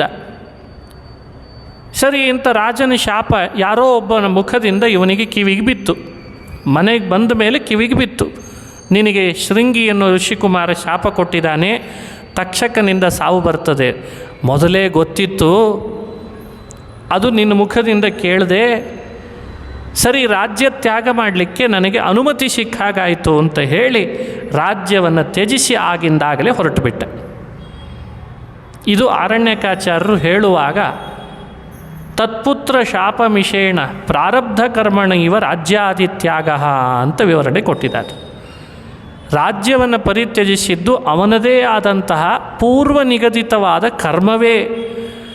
ಅದರ ಅಭಿವ್ಯಕ್ತಿ ಪುತ್ರ ಶಾಪ, ಶಮೀಕ ಮಗನ ಶಾಪ ನಿಮಿತ್ತ ಮಾತ್ರ ಅಂತ ವ್ಯಾಖ್ಯಾನ ಮಾಡ್ತಾರೆ. ಇದು ರಾಜವಿರಾಗ ಪ್ರಕರಣ ಅಂತ ಹೆಸರಿಡಲಿಕ್ಕೆ ಇದೇ ಕಾರಣ. ಸುಮ್ಮನೆ ಈ ಪ್ರಕರಣಕ್ಕೆ ಹೆಸರು ಬಂದದ್ದಲ್ಲ. ಪರೀಕ್ಷಿತನಂಥ ರಾಜನಿಗೆ, ಪರೀಕ್ಷಿತ್ ರಾಜನಿಗೆ ವೈರಾಗ್ಯ ಬಂದದ್ದಕ್ಕೆ ಇದೇ ಕಾರಣ ಅಂತ ವಿವರಣೆ ಮಾಡ್ತಾರೆ. ಶಾಪ ಬಂದ ಕೂಡಲೇ ಪರೀಕ್ಷಿತ್ ರಾಜನಿಗೆ ರಾಜ್ಯ ತ್ಯಾಗ ಮಾಡಲೇಬೇಕು ಅಂತ ಅನಿಸಿದ್ದು ಇನ್ನೂ ಒಂದು ಕಾರಣದಿಂದ ಅಂತ ಹೇಳ್ತಾರೆ ಮಹಾನುಭಾವರು. ಅವನು ಈ ಎಲ್ಲ ಅಧಿಕಾರ ಸಂಪತ್ತು ಇವುಗಳನ್ನು ಹೇಯ ಅಂತ ಮನಸ್ಸಿನಲ್ಲಿ ಆಲೋಚನೆ ಮಾಡಿದ್ದ. ಯಾರಿಗೆ ಇದು ಹೇಯ ಅಂತ ಎಲ್ಲಿವರೆಗೂ ಅನಿಸಲ್ಲ, ಅಲ್ಲಿವರೆಗೂ ಇದು ಬೇಕು ಅಂಥೇಳಿ ಅನ್ನಿಸ್ತದೆ. ಹೇಯ ಅಂತ ಅನಿಸಿದ ಮೇಲೆ ಇದು ಬೇಕು ಅಂತ ಅನಿಸೋದಿಲ್ಲ. ಹಾಗಾಗಿ ಹೇಯತಾ ಚಿಂತನೆಯನ್ನು ಅವನು ಮಾಡಿದ್ದ. ಶಾಪ ಕೇಳಿದ ಕೂಡಲೇ ವಿರೋಧಿಸ್ಲಿಕ್ಕೆ ಹೋಗಲಿಲ್ಲ. ಅದಕ್ಕೇನೆ ಯಾರಾದರೂ ಶಾಪ ನನಗೇ ಕೊಡ್ತಾನೇನೋ ಒಬ್ಬ ಋಷಿಕುಮಾರನಾಗಿ ನೋಡ್ತೇನೆ ಅವನ ಕೈ ಒಂದು ಅಂತ ಅನ್ಬೋದಾಗಿತ್ತಲ್ಲ. ವಿರೋಧಿಸಲಿಲ್ಲ. ಹೇಯತೆಯ ವಿಮರ್ಶೆ ಮಾಡಿ ಕೃಷ್ಣನ ಸೇವೆ ಮಾಡಲಿಕ್ಕೆ, ಕೃಷ್ಣ ಪಾದ ಸೇವೆ ಮಾಡಲಿಕ್ಕೆ ಇದೊಂದು ಅವಕಾಶ ಸಿಕ್ತು ನನಗೆ ಅಂತ ಹೇಳಿ ಗಂಗೆಯನ್ನು ಪ್ರವೇಶ ಮಾಡಿದ. ಗಂಗಾ ನದಿಯ ದಡಕ್ಕೆ ಬಂದ. ಕೃಷ್ಣಾಂಘ್ರಿ ಸೇವಾಮಭಿಭೃಶ್ಯಮಾನ ಉಪಾವಿಶತ್ ಪ್ರಾಯಮರ್ತ್ಯ ನದ್ಯಾಂ. ಪ್ರಾಯೋಪವೇಶಕ್ಕೆ ಅಂತ ಗಂಗಾ ತೀರವನ್ನು ಆಶ್ರಯಿಸಿದ ಅಂತ ವಿವರಣೆ ಮಾಡ್ತಾರೆ. ಇದು ನಮಗೆ ಕೊಡುವ ಮತ್ತೊಂದು ಸಂದೇಶ. ನಮ್ಮ ಬದುಕಿನಲ್ಲಿ ಶೃಂಗಿಯ ಶಾಪನೆ ಬರಬೇಕು ಅಂತೇನಿಲ್ಲ. ಆದರೆ ನಮ್ಮ ಹಿಂದಿನ ಪ್ರಾರಬ್ಧ ಕರ್ಮ ನಮ್ಮನ್ನು ಯಾವತ್ತೂ ಫಲ ಕೊಡದೇ ಇರಲ್ಲ. ಅದಕ್ಕೊಂದು ಈ ಕಥೆ ಅಷ್ಟೆ. ಅದನ್ನು ನಾವು ನಿರೀಕ್ಷೆ ಮಾಡ್ತಾ ಇರಬೇಕು. ಪರೀಕ್ಷಿತ್ ರಾಜನಿಗೇನೋ ಪ್ರಾರಬ್ಧ ಕರ್ಮ, ಶೃಂಗಿಯ ಶಾಪ ಸರಿ. ಸಾಧನ ಮಾಡಬೇಕು, ಮಾಡಿಸ್ಬೇಕು ಅಂತ ಕಾಲ ಬಂತು ಅಂತಂದರೆ ಯಾರು ಏನು ಮಾಡಿದರೂ ತಡಿಲಿಕ್ಕೆ ಸಾಧ್ಯ ಇಲ್ಲ. ಇದು ಪರೀಕ್ಷಿತ್ ಕಥೆಯನ್ನು ಹೇಳಿ ನಮಗೆ ಕೊಡುವ ಸಂದೇಶ. ನಿಮಿತ್ತ ಬೇರೆ ಬೇರೆ ಇರ್ಬೋದು. ಕೆಲವರು ಮನೆಯಲ್ಲಿ ಕೆಲವು ರೀತಿಯಿಂದ ವೈರಾಗ್ಯ ಬರ್ತದೆ. ಆರಣ್ಯಕಾಚಾರ್ಯ ಕಥೆ ಹೇಳುವಾಗ ಹೇಳ್ತಾರೆ, ಭಾರೀ ಭೋಗದ ಜೀವನದಲ್ಲಿ ಇದ್ದರಂತೆ ಆರಣ್ಯಕಾಚಾರ್ಯರು, ಈ ಗ್ರಂಥ ರಚನೆ ಮಾಡಿದ ಮಹಾನುಭಾವರು. ಮಧ್ಯಾಹ್ನದ ಕಾಲದಲ್ಲಿ ಪಲ್ಲಕ್ಕಿಯಲ್ಲಿ ಊಟ ಮಾಡಿದ ಮೇಲೆ ವಿಶ್ರಾಂತಿ ತಗೊಳ್ತಾ ವಿಳೆದೆಲೆ ಹಾಕ್ಕೊಂಡು ತಾಂಬೂಲ ಚರ್ವಿತ ಚರ್ವಣ ಮಾಡ್ತಾ ಇದ್ರಂತೆ. ಒಬ್ಬ ದಾಸರು ಬಂದು ಬಾಯಲ್ಲಿ ದೇವರ ನಾಮ ಹೇಳ್ತಾ ಹೇಳ್ತಾ ಹೋಗುವುದು ಅವರ ರೂಢಿ. ಮಂಚ ಬಾರದು ಮಡದಿ ಬಾರಳು ಕಂಚು ಕನ್ನಡಿ ಬಾರದು ಸಂಚಿತಾರ್ಥದ ದ್ರವ್ಯ ಬಾರದು ಮುಂಚೆ ಮಾಡಿರಿ ಧರ್ಮವಾ. ಹೀಗೆ ಹೇಳ್ಕೊಂಡು ಹೋಗ್ತಿದ್ರಂತೆ. ಈ ಹಾಡು ಅವ್ರು ಎಟ್ಸಲಿ ಕೇಳಿರ್ಲಿಕ್ಕಿಲ್ಲ ಹೇಳ್ರಿ ಜೀವನದಲ್ಲಿ. ಇದೇನು ಮೊದಲನೇ ಬಾರಿನೇ. ನಮ್ಮಂಥವರೇ ಎಟ್ಸಲಿ ಕೇಳಿಲ್ಲ ಈ ಹಾಡನ್ನು. ಇನ್ನು ಆರಣ್ಯಕಾಚಾರ್ಯ ಎಷ್ಟು ಸಲ ಕೇಳಿರಲಿಕ್ಕಿಲ್ಲ. ಅವತ್ತಿನ ಆ ಘಳಿಗೆ ಆ ನುಡಿ ಕಿವಿಗೆ ಬಿದ್ದ ಕೂಡಲೇ ಅಲ್ಲಿದ ಬಿಟ್ಟು ಹೊರಟೇ ಬಿಟ್ರಂತೆ. ಎಂಥ ವೈಭವದ ಜೀವನ ಮಾಡ್ತಿದ್ದವರಿಗೂ ಕೂಡ ಅದೊಂದು ನುಡಿ ಕಾರಣ ಆಯಿತು ಅಂತ ಹೇಳಬೇಕಾ? ಅವರೇ ಬರೆದಂತೆ ಅವರದೇ ಆದ ಕರ್ಮ ಪರಿಪಕ್ವ ಆಗಿತ್ತು, ಪ್ರಾರಬ್ಧ, ಈ ಹಾಡು ನಿಮಿತ್ತ ಆಯಿತು ಅಂತ ಹೇಳಬೇಕಾ ಅಂತ ಯೋಚನೆ ಮಾಡಬೇಕೀಗ. ಪುರಂದರದಾಸರ ಕಥೆನೂ ಅಷ್ಟೆ. ವೈರಾಗ್ಯ ಹೇಗೆ ಬಂತು ಅಂತ ಕೇಳಿದ ಕೂಡಲ ಅವರ ಹೆಂಡತಿ ಧರಿಸ್ತಾ ಇದ್ದ ಆಭರಣದಿಂದ ಅಂತ ಕಥೆ ಹೇಳ್ತೀವಿ. ಆಭರಣ ಇಂಥ ಎಷ್ಟು ಆಭರಣಗಳು ಏನೆಲ್ಲ ಆಗಿರಬೇಡ, ನವಕೋಟಿ ನಾರಾಯಣನ ಮನೆಯೊಳಗೆ ಒಂದು ಆಭರಣ ಅವರನ್ನು ವೈರಾಗ್ಯ ತರಿಸ್ತು ಅಂತ ಕತೆ ಹೇಳೋದು ಸರಿ ಆಗ್ತದಾ? ಇದೇ ಅನ್ನೋದು. ಶಾಸ್ತ್ರಗಳನ್ನು ಆಲೋಢನೆ ಮಾಡಿ ಮಾಡಿ ಅದರದ್ದು ನಿಶ್ಚಿತವಾದ ಒಂದು ಅರ್ಥವನ್ನು ತಿಳಿದುಕೊಳ್ಳೋದಿದೆಯಲ್ಲ, ಅದು ಆರಣ್ಯಕಾಚಾರ್ಯರು ನಮಗೆ ಮಾಡಿ ಕೊಡ್ತಾರೆ. ವೈರಾಗ್ಯ ಒಳಗಿದ್ದೇ ಇತ್ತಪ್ಪ, ಅದು ಎಕ್ಸ್ಟರ್ನಲ್ ಅಲ್ಲ, ಅದು ಇಂಟರ್ನಲ್ಲಪ್ಪ. ಅದು ಅವನದೇ ಆದ ಪ್ರಾರಬ್ಧ ಕರ್ಮಕ್ಕನುಗುಣ ಅಭಿವ್ಯಕ್ತ ಆಯಿತು. ಅದಕ್ಕೊಂದು ನಿಮಿತ್ತ ಬೇಕಿತ್ತು, ವಿಪ್ರಶಾಪ ಅಂತ ವಿವರಣೆ ಕೊಟ್ಟಿದ್ದಾರೆ. ಮೇಲಾಗಿ ಅವನು ಒಳಗಡೆ ಅವನು ಮಾಡಿಕೊಂಡ ವಿಮರ್ಶೆ ಇನ್ನೂ ಬಹಳ ಮುಖ್ಯ. ಅದು ರಾಜ್ಯ ತ್ಯಾಗ ಮಾಡಿ ಪ್ರಾಯೋಪವೇಶಕ್ಕೆ ಕೊಡಲಿಕ್ಕೆ ಕಾರಣ ಆಯಿತು. ಏನು ಅವನು ಮಾಡಿದ ವಿಮರ್ಶೆ? ಅಥೋ ವಿಹಾಯೇಮಮುಂಚ ಲೋಕಂ ವಿಮೃಶ್ಯತೌ ಹೇಯತಯಾ ಪುರಸ್ತಾತ್. ಹೇಯತಯಾ ಪುರಸ್ತಾತ್ ವಿಮೃಶ್ಯ. ಇದೆಲ್ಲವೂ ಹೇಯ ಅಂತ ಮೊದಲೇ ಅವನ ಮನಸ್ಸಿನಲ್ಲಿ ಬಹಳ ವಿಮರ್ಶೆ ಮಾಡಿದ್ದಂತೆ. ಈ ವಿಮರ್ಶೆ ನಮ್ಮಿಂದ ನಡೀದೇ ಇರೋದೇ ಇವತ್ತು ನಾವು ಅದನ್ನು ಬಿಡದೇ ಇರೋದಕ್ಕೆ ಕಾರಣ. ಯಾಕಂದರೆ ನಾವು ಅಷ್ಟು ಬ್ಯುಸಿಯಷ್ಟು ಪರ್ಸನ್ ಅಂದ್ಕೊಳ್ತಾ ಇದ್ದೇವೆ. ಇವತ್ತು ತುಂಬ ಬ್ಯುಸಿಯಾಗಿದ್ದೇವೆ. ಎಷ್ಟು ಬ್ಯುಸಿಯಾಗಿದ್ದೇವೆ ಅಂದರೆ ನಮ್ಮನ್ನು ನಾವು ಏನು ಮಾಡ್ಕೋತೇವೋ ಅಂತ ಗೊತ್ತಿಲ್ಲ, ಅಷ್ಟು ಬ್ಯುಸಿಯಾಗಿದ್ದೇವೆ. ನಮ್ಮ ಬಗ್ಗೆ, ನಮ್ಮ ಉದ್ಧಾರದ ಬಗ್ಗೆ, ನಮ್ಮ ಬಗ್ಗೆನೇ ಯೋಚಿಸದೇ ಇರೋಷ್ಟು ಬ್ಯುಸಿ. ಎಷ್ಟು ಬ್ಯುಸಿ ಶೆಡ್ಯೂಲ್ ಇರಬೇಕು ನೋಡಿ. ಯಾರೇನೇ ಹೇಳಲಿ, ಅವನು ಒಳ್ಳೆಯದಕ್ಕೆ ಹೇಳ್ತಿರ್ತಾರೆ, ಅವನು ಉದ್ಧಾರಕ್ಕೆ ಹೇಳ್ತಿರ್ತಾರೆ. ಕೂಡಲೇ ಅವನಿಗೆ ಅದನ್ನು ತಗೊಳ್ಳುವಷ್ಟು ಪುರುಸೊತ್ತಿಲ್ಲ. ಅವನು ಕೂಡಲೇ ಬಾಯಲ್ಲಿ ಬರೋದೇನು ಅಂದರೆ, ಏನೇ ಹೇಳ್ರಿ ನಮಗಷ್ಟು ಟೈಮ್ ಇಲ್ಲ ಅಂತಾರೆ. ನೀವು ಸ್ವಲ್ಪ ಒಂದು 5 ನಿಮಿಷ ಪ್ರಾಣಾಯಾಮ ಮಾಡ್ಬೋದಲ್ಲ, ಅಯ್ಯೋ ನಮಗಷ್ಟು ಟೈಮ್ ಇಲ್ಲ. ನೀವು ಮಾತ್ರೆ ಕೊಡಿ ಪರಿಹಾರ ಆಗಿಬಿಡಬೇಕು ಅಂತ. ಟ್ಯಾಬ್ಲೆಟ್ ತೊಗೋತೇನೆ, ಬೇಕಂದರೆ ಟ್ಯಾಬ್ಲೆಟ್ ತೊಗೋತೀನಿ, ರೋಗವನ್ನು ಹೋಗಿಸ್ಕೋತೀನಿ. ಇಂಜೆಕ್ಷನ್ ತೊಗೊಳ್ತೀನಿ, ರೋಗ ಹೋಗಿಸ್ಕೋತೀನಿ. ಪ್ರಾಣಾಯಾಮ ಮಾಡಿ ಸಮಯ ಕೊಟ್ಟು ನನ್ನ ರೋಗ ಹೋಗಿಸ್ಕೊಳ್ಳಾರೆ. ಇದು ನಮ್ಮ ಧೋರಣೆ ಇವತ್ತು. ಅಲ್ರಿ, ಟ್ಯಾಬ್ಲೆಟೇ ಬೇಡ್ರಿ, ಇಂಜೆಕ್ಷನ್ನೇ ಬೇಡ, ಬೆಳಗ್ಗೆ ಚೆನ್ನಾಗಿ ಒಳ್ಳೆ ವಾತಾವರಣದಲ್ಲಿ ಒಂದಿಷ್ಟು ಉಸಿರಾಡಿಸ್ರಿ ಸಾಕು. ಅದು ಟೈಮ್ ಇಲ್ಲ ನಮಗೆ, ಅದಕ್ಕೆ ಟೈಮ್ ಆಗಲ್ಲ. ಇದು ನಮ್ಮ ಮನಸ್ಥಿತಿ. ಮನೆಯೊಳಗೆ ಸಿದ್ಧಪಡಿಸಿದ ಆಹಾರ ಇದೆ, ಪರಿಶುದ್ಧವಾಗಿದೆ, ಅದು ಸಮಯ ಆಗಲ್ಲ, ಅಲ್ಲೇ ತೊಗೋತೀನಿ, ಹೊರಗೆ ತೊಗೊಳ್ತೀನಿ. ನಮ್ಮನ್ನು ನಾವು ಮುಗಿಸ್ಕೊಳ್ಳೋದ್ರಲ್ಲಿಯೂ ನಾವು ಹಿಂದೇಟು ಹಾಕ್ತಾ ಇಲ್ಲ ಅನ್ನೋದು ವಿಪರ್ಯಾಸ. ಭಾಗವತ ಅಲ್ಲಲ್ಲಿ ನಮ್ಮನ್ನು ಎಚ್ಚರಿಸೋದು ಇದನ್ನೇ. ಸ್ವಲ್ಪ ವಿಮರ್ಶೆ ಮಾಡು ನಿನ್ನ ಬಗ್ಗೆ. ನೀನು ಉಪಯೋಗಿಸ್ತಾ ಇರುವ ವಸ್ತುಗಳ ಬಗ್ಗೆ ಸ್ವಲ್ಪ ವಿಮರ್ಶೆ ಮಾಡು. ಅದನ್ನು ಆತ ಮೊದಲೇ ಮಾಡಿದ್ದ.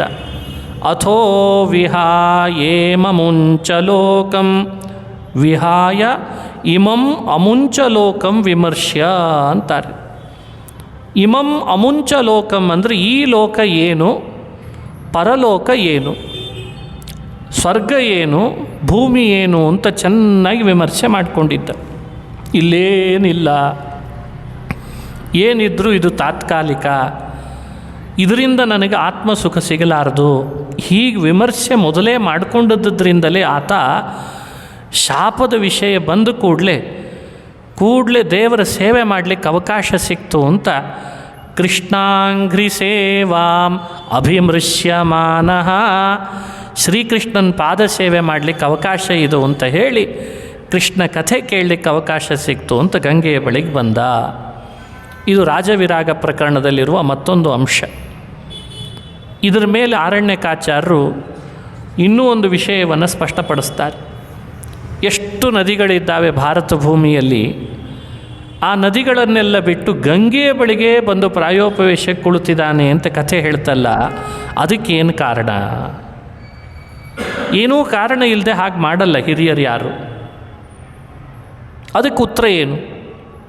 ಅದಕ್ಕೆ ಹೇಳ್ತಾರೆ, ಗಂಗೆಗಿಂತ ಲೋಕದಲ್ಲಿ ಅಧಿಕತಮವಾದ ತೀರ್ಥ ಮತ್ತೊಂದು ಇಲ್ಲವೇ ಇಲ್ಲಂತ.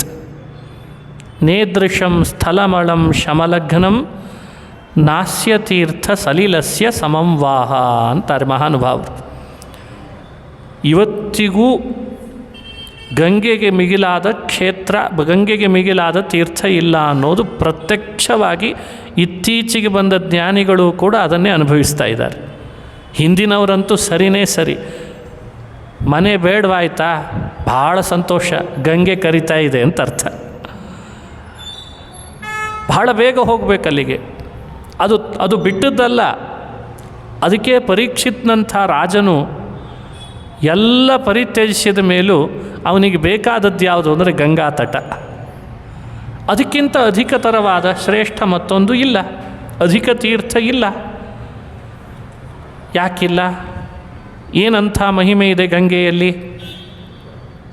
ದೇವರ ಪಾದಕ್ಕೆ ಅರ್ಪಿಸಿದ ತುಳಸಿಯನ್ನು ಸ್ಪರ್ಶಿಸಿ ಪಾದವನ್ನು ತೊಳೆದು ಭೂಮಿಯಲ್ಲಿರುವ ನಮ್ಮಂಥವರ ಪಾಪಗಳನ್ನು ತೊಳಿಲಿಕ್ಕೆ ಅಂತ ಬಂದ ಒಂದೇ ಒಂದು ಅಪೂರ್ವ ಪಾದೋದಕ ಅಂದರೆ ಅದು ಗಂಗೆ.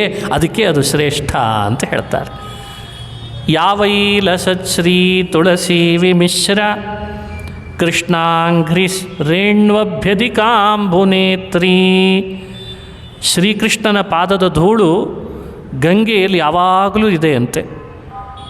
ದೇವರ ಪಾದಕ್ಕೆ ಸ್ಪರ್ಶಿಸಿ ಭೂಮಿಗಿಳಿದ ಮಹಾನುಭಾವಳು ಗಂಗೆ. ಪುನಾತ್ಯಶೇಷಾನುಭಯತ್ರ ಲೋಕಾನ್ ಕಸ್ತಾಂ ನ ಸೇವೇತ ಮರಿಷ್ಯಮಾಣಃ. ಮರಿಷ್ಯಮಾಣಃ ತಾಂ ಕಹ ನ ಸೇವೇತ. ಮರಣ ಸಮೀಪಕ್ಕೆ ಬರ್ತಿದೆ ಅಂದರೆ ಗಂಗೆಯನ್ನಲ್ಲದೆ ಇನ್ಯಾವುದನ್ನು ಸೇವಿಸ್ಬೇಕಪ್ಪ ಅಂತ ಕೇಳ್ತಾರೆ. ಹೀಗಾಗಿ ಸಾವು ಹತ್ತಿರ ಬಂದಾಗ ಭಾರತೀಯರು ಇವತ್ತಿಗೂ ಪರಂಪರೆಯಲ್ಲಿ ಇಟ್ಕೊಂಡು ಬಂದದ್ದೇನು ಅಂದರೆ, ಸಾವು ಬಂದಿದೆ ಅಂದ ಕೂಡಲೇ ಗಂಗಾಳ ತಗೊಳ್ಳು ಬರ್ತಾರೆ. ಮನೆಯೊಳಗೆ ಗಂಗೆ ಯಾವಾಗಲೂ ಇರಬೇಕು. ಸಾಯ್ತಾನೆ ಅಂದಾಗ ಬಾಯಲ್ಲಿ ಗಂಗೆ ಹಾಕ್ತಾರೆ. ಯಾಕೆ ಬಂತು ಆ ಪದ್ಧತಿ? ಅದು ಸುಮ್ಮನೆ ಬಂದದ್ದಲ್ಲ, ಅದು ದೇವರ ಪಾದೋದಕ. ಬಾಯಲ್ಲಿ ಬಿದ್ದ ಕೂಡಲೇ ಸ್ವರ್ಗಕ್ಕೆ ಹೋಗ್ತಾನೆ, ಅದಕ್ಕೆ ಆ ಮಹಿಮೆ ಬಂತು ಅಂತ ಹೇಳ್ತಾರೆ. ಭಾಗವತದ 5ನೇ ಸ್ಕಂಧದಲ್ಲಿ ಈ ಗಂಗೆಯ ಮಹಿಮೆ ವಿಸ್ತಾರವಾಗಿ ಬಂದದ್ದನ್ನು ಆರಣ್ಯಕಾಚಾರ್ಯಲ್ಲಿ ಆ ಇಡೀ ಗದ್ಯ ಭಾಗವನ್ನೇ ಉಲ್ಲೇಖ ಮಾಡ್ತಾರೆ. ಗಂಗೆ ಎಷ್ಟು ಪವಿತ್ರ, ಎಲ್ಲೆಲ್ಲಿ ಹರಿದು ಬಂದಿದ್ದಾಳೆ, ಎಷ್ಟು ಭಾಗಗಳಾಗಿದ್ದಾಳೆ, ಯಾವ್ಯಾವ ಸಮುದ್ರಕ್ಕೆ ಹೋಗಿ ಸೇರ್ತಾಳೆ, ಯಾವ್ಯಾವ ಭಾಗದ ಹೆಸರುಗಳೇನು ಅದುಗಳನ್ನು ಇಲ್ಲಿ ಉಲ್ಲೇಖ ಮಾಡಿದ್ದಾರೆ. ಸೀತಾ, ಭದ್ರ, ಅಲಕನಂದ, ಚಕ್ಷು, ಹೀಗೆ 4 ಭಾಗಗಳಾಗಿ ಗಂಗೆ ಭೂಮಿಯಲ್ಲಿ ಇಳಿತಾಳೆ. ಅಲಕನಂದ ಅನ್ನೋ ಒಂದು ಭಾಗ ಮಾತ್ರ ಭಾರತ ಭೂಮಿಯಲ್ಲಿ ಹರಿದು ಪೂರ್ವ ಸಮುದ್ರಕ್ಕೆ ಹೋಗಿ ಅವಳು ಸೇರ್ತಾಳೆ. ಇನ್ನು 3 ಭಾಗಗಳು ಬೇರೆ ಬೇರೆ ದಿಕ್ಕಿನ ಸಮುದ್ರಕ್ಕೆ ಹೋಗಿ ಸೇರ್ತದೆ ಅಂತ ವಿವರಣೆ ಮಾಡಿದ್ದಾರೆ. ತತ್ರ ಭಗವತಃ ಸಾಕ್ಷಾತ್ ಯಜ್ಞಲಿಂಗಸ್ಯ ವಿಷ್ಣೋ. ಇದು ಭಾಗೀರಥಿ ಗದ್ಯ. ತಚ್ಚರಣ ಪಂಕಜಾವನೇ ಜನಾರುಣ ಕಿಂಜಲ್ಕೋಪರಂಜಿತಾಖಿಲ ಜಗದಘ ಮಲಾಪಹೋಪಸ್ಪರ್ಶನಾಮಲಾ ಸಾಕ್ಷಾತ್ ಭಗವತ್ಪದೀತ್ಯನುಪಲಕ್ಷಿತ ವಚೋಭಿಃ ಅಭಿಧೀಯಮಾನ ಅತಿಮಹತಾ ಕಾಲೇನ ಯುಗಸಹಸ್ರೋಪಲಕ್ಷಣೇನ ದಿವೋ ಮೂರ್ಧನ್ಯವತತಾರ. ಯತ್ತದ್ವಿಷ್ಣುಪದಮಾಹುಃ ಯತ್ರ ಹವಾವ ವೀರವ್ರತ ಔತ್ತಾನಪಾತಿಃ ಪರಮಭಾಗವತೋ ಅಸ್ಮತ್ಕುಲದೇವತಾ ಹರಿಚರಣಾರವಿಂದೋದಕಮಿತಿ ಯಾ ಮಧುನಾಪಿ ಪರಮಾದರೇಣ ಶಿರಸಾಭಿಭರ್ತಿ. ತತಃ ಸಪ್ತರ್ಷಯಸ್ತತ್ಪ್ರಭಾವಜ್ಞಾ ಮುಕ್ತಿಮಿವಾಗತಾಂ ಮುಮುಕ್ಷವಃ ಸ ಬಹುಮಾನಮೇವಾದ್ಯಾಪಿ ಜಟಾಜೂಟೈರುದ್ವಹಂತಿ. ಇದು ಭಾಗೀರಥಿ ಗದ್ಯ. ಕೇಳಿದ್ರೇ ಒಂದು ವಿಶೇಷ ಇದು, ಅದಕ್ಕೋಸ್ಕರ ಹೇಳಿದೆ. ಕೇಳಿದರೆ ಗಂಗಾ ಸ್ನಾನದ ಫಲ ಇದೆ ಅಂತಿದನ್ನು. ಗಂಗೆಯಲ್ಲಿ ಮುಳುಗಿದ್ರಿಂದ ಏನು ಪುಣ್ಯ ಬರಬೇಕೋ ಭಾಗೀರಥಿ ಗದ್ಯ ಹೇಳಿದ್ರಿಂದ ಕೇಳಿದ್ರಿಂದ ಆ ಪುಣ್ಯ ಇದೆ ಅಂತ ಹೇಳಿದ್ದಾರೆ. ಮಹಾನುಭಾವಳಾದ ಗಂಗೆ ಭಗವಂತನ ಪಾದಕಮಲಗಳನ್ನು ತೊಳೆದು ಲೋಕದ ಪಾಪಗಳನ್ನು ಕಳಿಬೇಕು ಅಂತ ಕೆಳಗಿಳಿದು ಬಂದದ್ದರಿಂದ ಅವಳಿಗೆ ವಿಷ್ಣುಪದಿ ಅಂತ ನಾಮ ಬಂತಂತೆ. ಅಲ್ಲಿದ ಮತ್ತೆ ಕೆಳಗಿಳಿದು ಬಂದಾಗ ಸ್ವರ್ಗಲೋಕದಲ್ಲಿ ಅವಳು ಇಳಿದ್ಲು, ಅದನ್ನು ವಿಷ್ಣು ಪದ ಅಂತ ಕರೆದ್ರು. ಅಲ್ಲಿದ ಕೆಳಗಿಳಿದ್ಲು ಮತ್ತೆ ಧ್ರುವ ಕುಮಾರ ಧ್ರುವ ಮಂಡಲಕ್ಕೆ ಬಂದದ್ದರಿಂದ ವಿಷ್ಣು ಪಾದೋದಕ ನನ್ನ ಮನೆಗೆ ಬಂತಲ್ಲ ಅಂತ ಆತ ತಲೆ ಮೇಲೆ ಧರಿಸಿದ. ಅಲ್ಲಿದ ಮತ್ತೆ ಸಪ್ತರ್ಷಿಗಳು ಅಂತ ಸಪ್ತರ್ಷಿಗಳ ಸ್ಥಾನ, ಅವರೂ ಕೂಡ ಅದನ್ನೇ ಆಶ್ರಯಿಸಿ ಇವತ್ತಿಗೂ ಅದರಲ್ಲಿ ಸ್ನಾನ ಮಾಡಿ ಮಿದ್ದು ಆನಂದ ಪಡ್ತಾರೆ. ಇದನ್ನೇ ಶಿವ ತನ್ನ ಜಟಾಜೂಟಗಳಿಂದ ತಲೆ ಮೇಲೆ ಹೊತ್ತ ಮತ್ತೆ ಅಲ್ಲಿನ ಭಗೀರಥನ ಪ್ರಯತ್ನದಿಂದ ಕೆಳಗಿಳಿದ ಗಂಗೆ ಸೀತಾ, ಅಲಕನಂದ, ಚಕ್ಷು, ಭದ್ರ ಅಂತ 4 ಭಾಗಗಳಾಗಿ ಮೇರು ಪರ್ವತದ ತುದಿಯಲ್ಲಿ ಬಂದಳು. ಸೀತಾ ಭದ್ರಾಶ್ವ ಖಂಡದ ಮೂಲಕವಾಗಿ ಸಮುದ್ರ ಸೇರುವಂತಾಯಿತು ಅಂತ ವಿವರಣೆಯನ್ನು ವಿಸ್ತಾರವಾಗಿ ಕೊಟ್ಟಿದ್ದಾರೆ. ಇಂಥ ಗಂಗೆ ಪವಿತ್ರೀಕರಿಸಲಿಕ್ಕೆ ಬಂದಿದೆ ಆದ ಕಾರಣ ಅವಳನ್ನಲ್ಲದೆ ಇನ್ಯಾರನ್ನು ಸೇವೆ ಮಾಡಬೇಕು, ಅವಳನ್ನೇ ಸೇವೆ ಮಾಡಿದ ಅಂತ ವಿವರಣೆ ಮಾಡ್ತಾರೆ. ಇವಳು ಬಹಳ ವೇಗವಾಗಿ ಹರಿತಾಳೆ ಗಂಗೆ. ಇವಳನ್ನು ಭಗೀರಥ ಪ್ರಯತ್ನಪೂರ್ವಕವಾಗಿ ಕರೆದುಕೊಂಡು ತನ್ನ ಹಿರಿಯರು ಕಪಿಲನ ಶಾಪದಿಂದ ಅಸ್ಥಿಗಳಾಗಿ ಬಿದ್ದಿದ್ರಂತೆ. ಇವಳನ್ನು ಹರಿಸಿದ್ರಿಂದ ಆ ಎಲ್ಲ 60,000 ಜನ ಸಗರ್ನ ಮಕ್ಕಳು ಅಸ್ಥಿಗೆ ಸ್ಪರ್ಶ ಆದದ್ದಕ್ಕೆ ಸ್ವರ್ಗಕ್ಕೆ ಹೋದರು. ಸ್ಪರ್ಶ ಮಾತ್ರದಿಂದ ಸ್ವರ್ಗ ಕೊಡುವವಳು ಅಂದರೆ ಗಂಗೆ ಮಾತ್ರ ಅಂತೆ. ಆ ಅಂಥ ಗಂಗೆ ಆದ ಕಾರಣವೇ ಪರೀಕ್ಷಿತ್ ರಾಜ ಅಲ್ಲಿ ಬಂದು ಅವಳನ್ನು ಸೇವಿಸಿದ ಅಂತ ವಿವರಣೆ ಮಾಡ್ತಾರೆ. ಈ ಶಕ್ತಿ ಅವಳಿಗೆ ಬಂದದ್ದು ಭಗವಂತನ ಪಾದ ತೊಳೆದು ಬಂದದ್ರಿಂದ. ಇದು ಆರಣ್ಯಕಾಚಾರ್ಯರು ಕೊಟ್ಟಂತಹ ಭಾಗವತದ ಮತ್ತೊಂದು ಸಾರಭಾಗ. ಇದರ ಮುಂದಿನ ಮತ್ತೊಂದು ವಿಷಯ ರಾಜವಿರಾಗ ಪ್ರಕರಣದಲ್ಲಿ ಪ್ರಮುಖವಾದದ್ದು. ಭಾಗೀರಥಿಯ ಮಹಾತ್ಮ್ಯವನ್ನೇನೋ ಕೇಳಿದ್ವಿ, ಸರಿ, ಆದ್ದರಿಂದ ಅದನ್ನೇ ಸೇವೆ ಮಾಡಬೇಕು, ಬೇರೆ ನದಿಗಳಿಗಿಂತ ಅವಳೇ ಶ್ರೇಷ್ಠ. ಬರೀ ಗಂಗೆಯನ್ನು ಸೇವಿಸಿದರೂ ಉಪಯೋಗ ಇಲ್ಲ. ಏನೋ ನಮಗೆ ಬದುಕು ಬೇಡವಾಗಿದೆ, ಸಾವು ಹತ್ತಿರ ಬರ್ತಾ ಇದೆ ಅಂದ ಕೂಡಲೇ ಗಂಗೆ ಹತ್ರ ಹೋಗಿ ಕೂತ್ಕೊಂಡು ಕೂಡಲೇ ಸಾಲದು ಅಂತಂತಾರೆ. ಮತ್ತೇನೇನಾಗಬೇಕು? ಇನ್ನೆರಡು ಆಗಬೇಕು. ಒಂದು, ಶ್ರೀಹರಿ ಕಥೆಯ ತದ್ಭಕ್ತ ಸಂಗೇನ ಚ ತತ್ರ ಭಾವ್ಯಂ ಅಂತಾರೆ ಅರಣ್ಯಕಾಚಾರ್ಯ. ಗಂಗೆಯನ್ನೂ ಸೇವಿಸಬೇಕು, ಭಗವಂತನ ಕಥೆಯನ್ನು ಪಾನ ಮಾಡಬೇಕು, ಭಗವದ್ಭಕ್ತರ ಸಮಾಗಮ ಆಗಬೇಕು, ಅಂದರೆ ಅವನಿಗೆ ಸದ್ಗತಿ ಆಗ್ತದೆ ಅಂತ ವಿವರಣೆ ಮಾಡ್ತಾರೆ. ಅನ್ಯಥಾ ಒಂದು ವೇಳೆ ಕೇವಲ ಗಂಗೆಯನ್ನು ಸೇವಿಸಿಬಿಟ್ಟ, ಹರಿಭಕ್ತರ ಸಮಾಗಮ ಇಲ್ಲ, ಹರಿಕಥಾ ಶ್ರವಣ ಇಲ್ಲ ಅಂತಾದರೆ ಅವನಿಗೆ ಸಿಗಬೇಕಾದ ಪುರುಷಾರ್ಥ ನ್ಯೂನವಾಗಿ ಸಿಗ್ತದಂತೆ. ಎಷ್ಟು ಸಿಗಬೇಕಿತ್ತೋ ಅಷ್ಟು ಸಿಗದಂತಾಗ್ತದೆ. ಅದಕ್ಕಾಗಿ ಹರಿಕಥಾ ಶ್ರವಣ, ಹರಿಭಕ್ತರ ಸಂಘವೂ ಅವಶ್ಯಕ ಅನ್ನೋದನ್ನು ಪರೀಕ್ಷಿತ್ ರಾಜ ಅದನ್ನೆರಡನ್ನೂ ಅಪೇಕ್ಷಿಸ್ದ ಅಂತ ಹೇಳ್ತಾರೆ. ಉದಾಹರಣೆ ಕೊಡ್ತಾರೆ. ಹಾಲು ಸಿಹಿ ಸಿಹಿಯಾಗೇ ಇರ್ತದೆ, ಸಕ್ಕರೆ ಹಾಕ್ಕೊಂಡ್ರೆ ಮತ್ತಷ್ಟು ಸಿಹಿ ಆಗ್ತದಲ್ಲ, ಹಾಗೆ ಅಂತಂತಾರೆ. ಸಂಗಮ ಕ್ಷೀರೆ ಶರ್ಕರಾಯ ಇವ ಬಭೂವ ಇತ್ಯಾಹ. ನಮ್ಮ ಬದುಕಿನಲ್ಲಿ ನಾವು ಕೂಡ ಸಾವು ಹತ್ರ ಬರ್ತದೆ ಎಂದಾಗ ಗಂಗೆಯನ್ನು ಆಶ್ರಯಿಸೋದು ಬಹಳ ಶ್ರೇಷ್ಠ. ಅದಕ್ಕಿಂತಲೂ ವಿಶೇಷ ಅಂದರೆ ಹರಿಕಥಾ ಶ್ರವಣ, ಹರಿಭಕ್ತರ ಸಂಗಮ, ಅದು ಮತ್ತಷ್ಟು ಶ್ರೇಷ್ಠ, ಹಾಲಿನಲ್ಲಿ ಸಕ್ಕರೆ ಬೆರೆಸಿದಂತೆ ಅನ್ನೋದು ಅರಣ್ಯಕಾಚಾರ್ಯರು ಕೊಡ್ತಾ ಇರುವ ವಿವರಣೆ.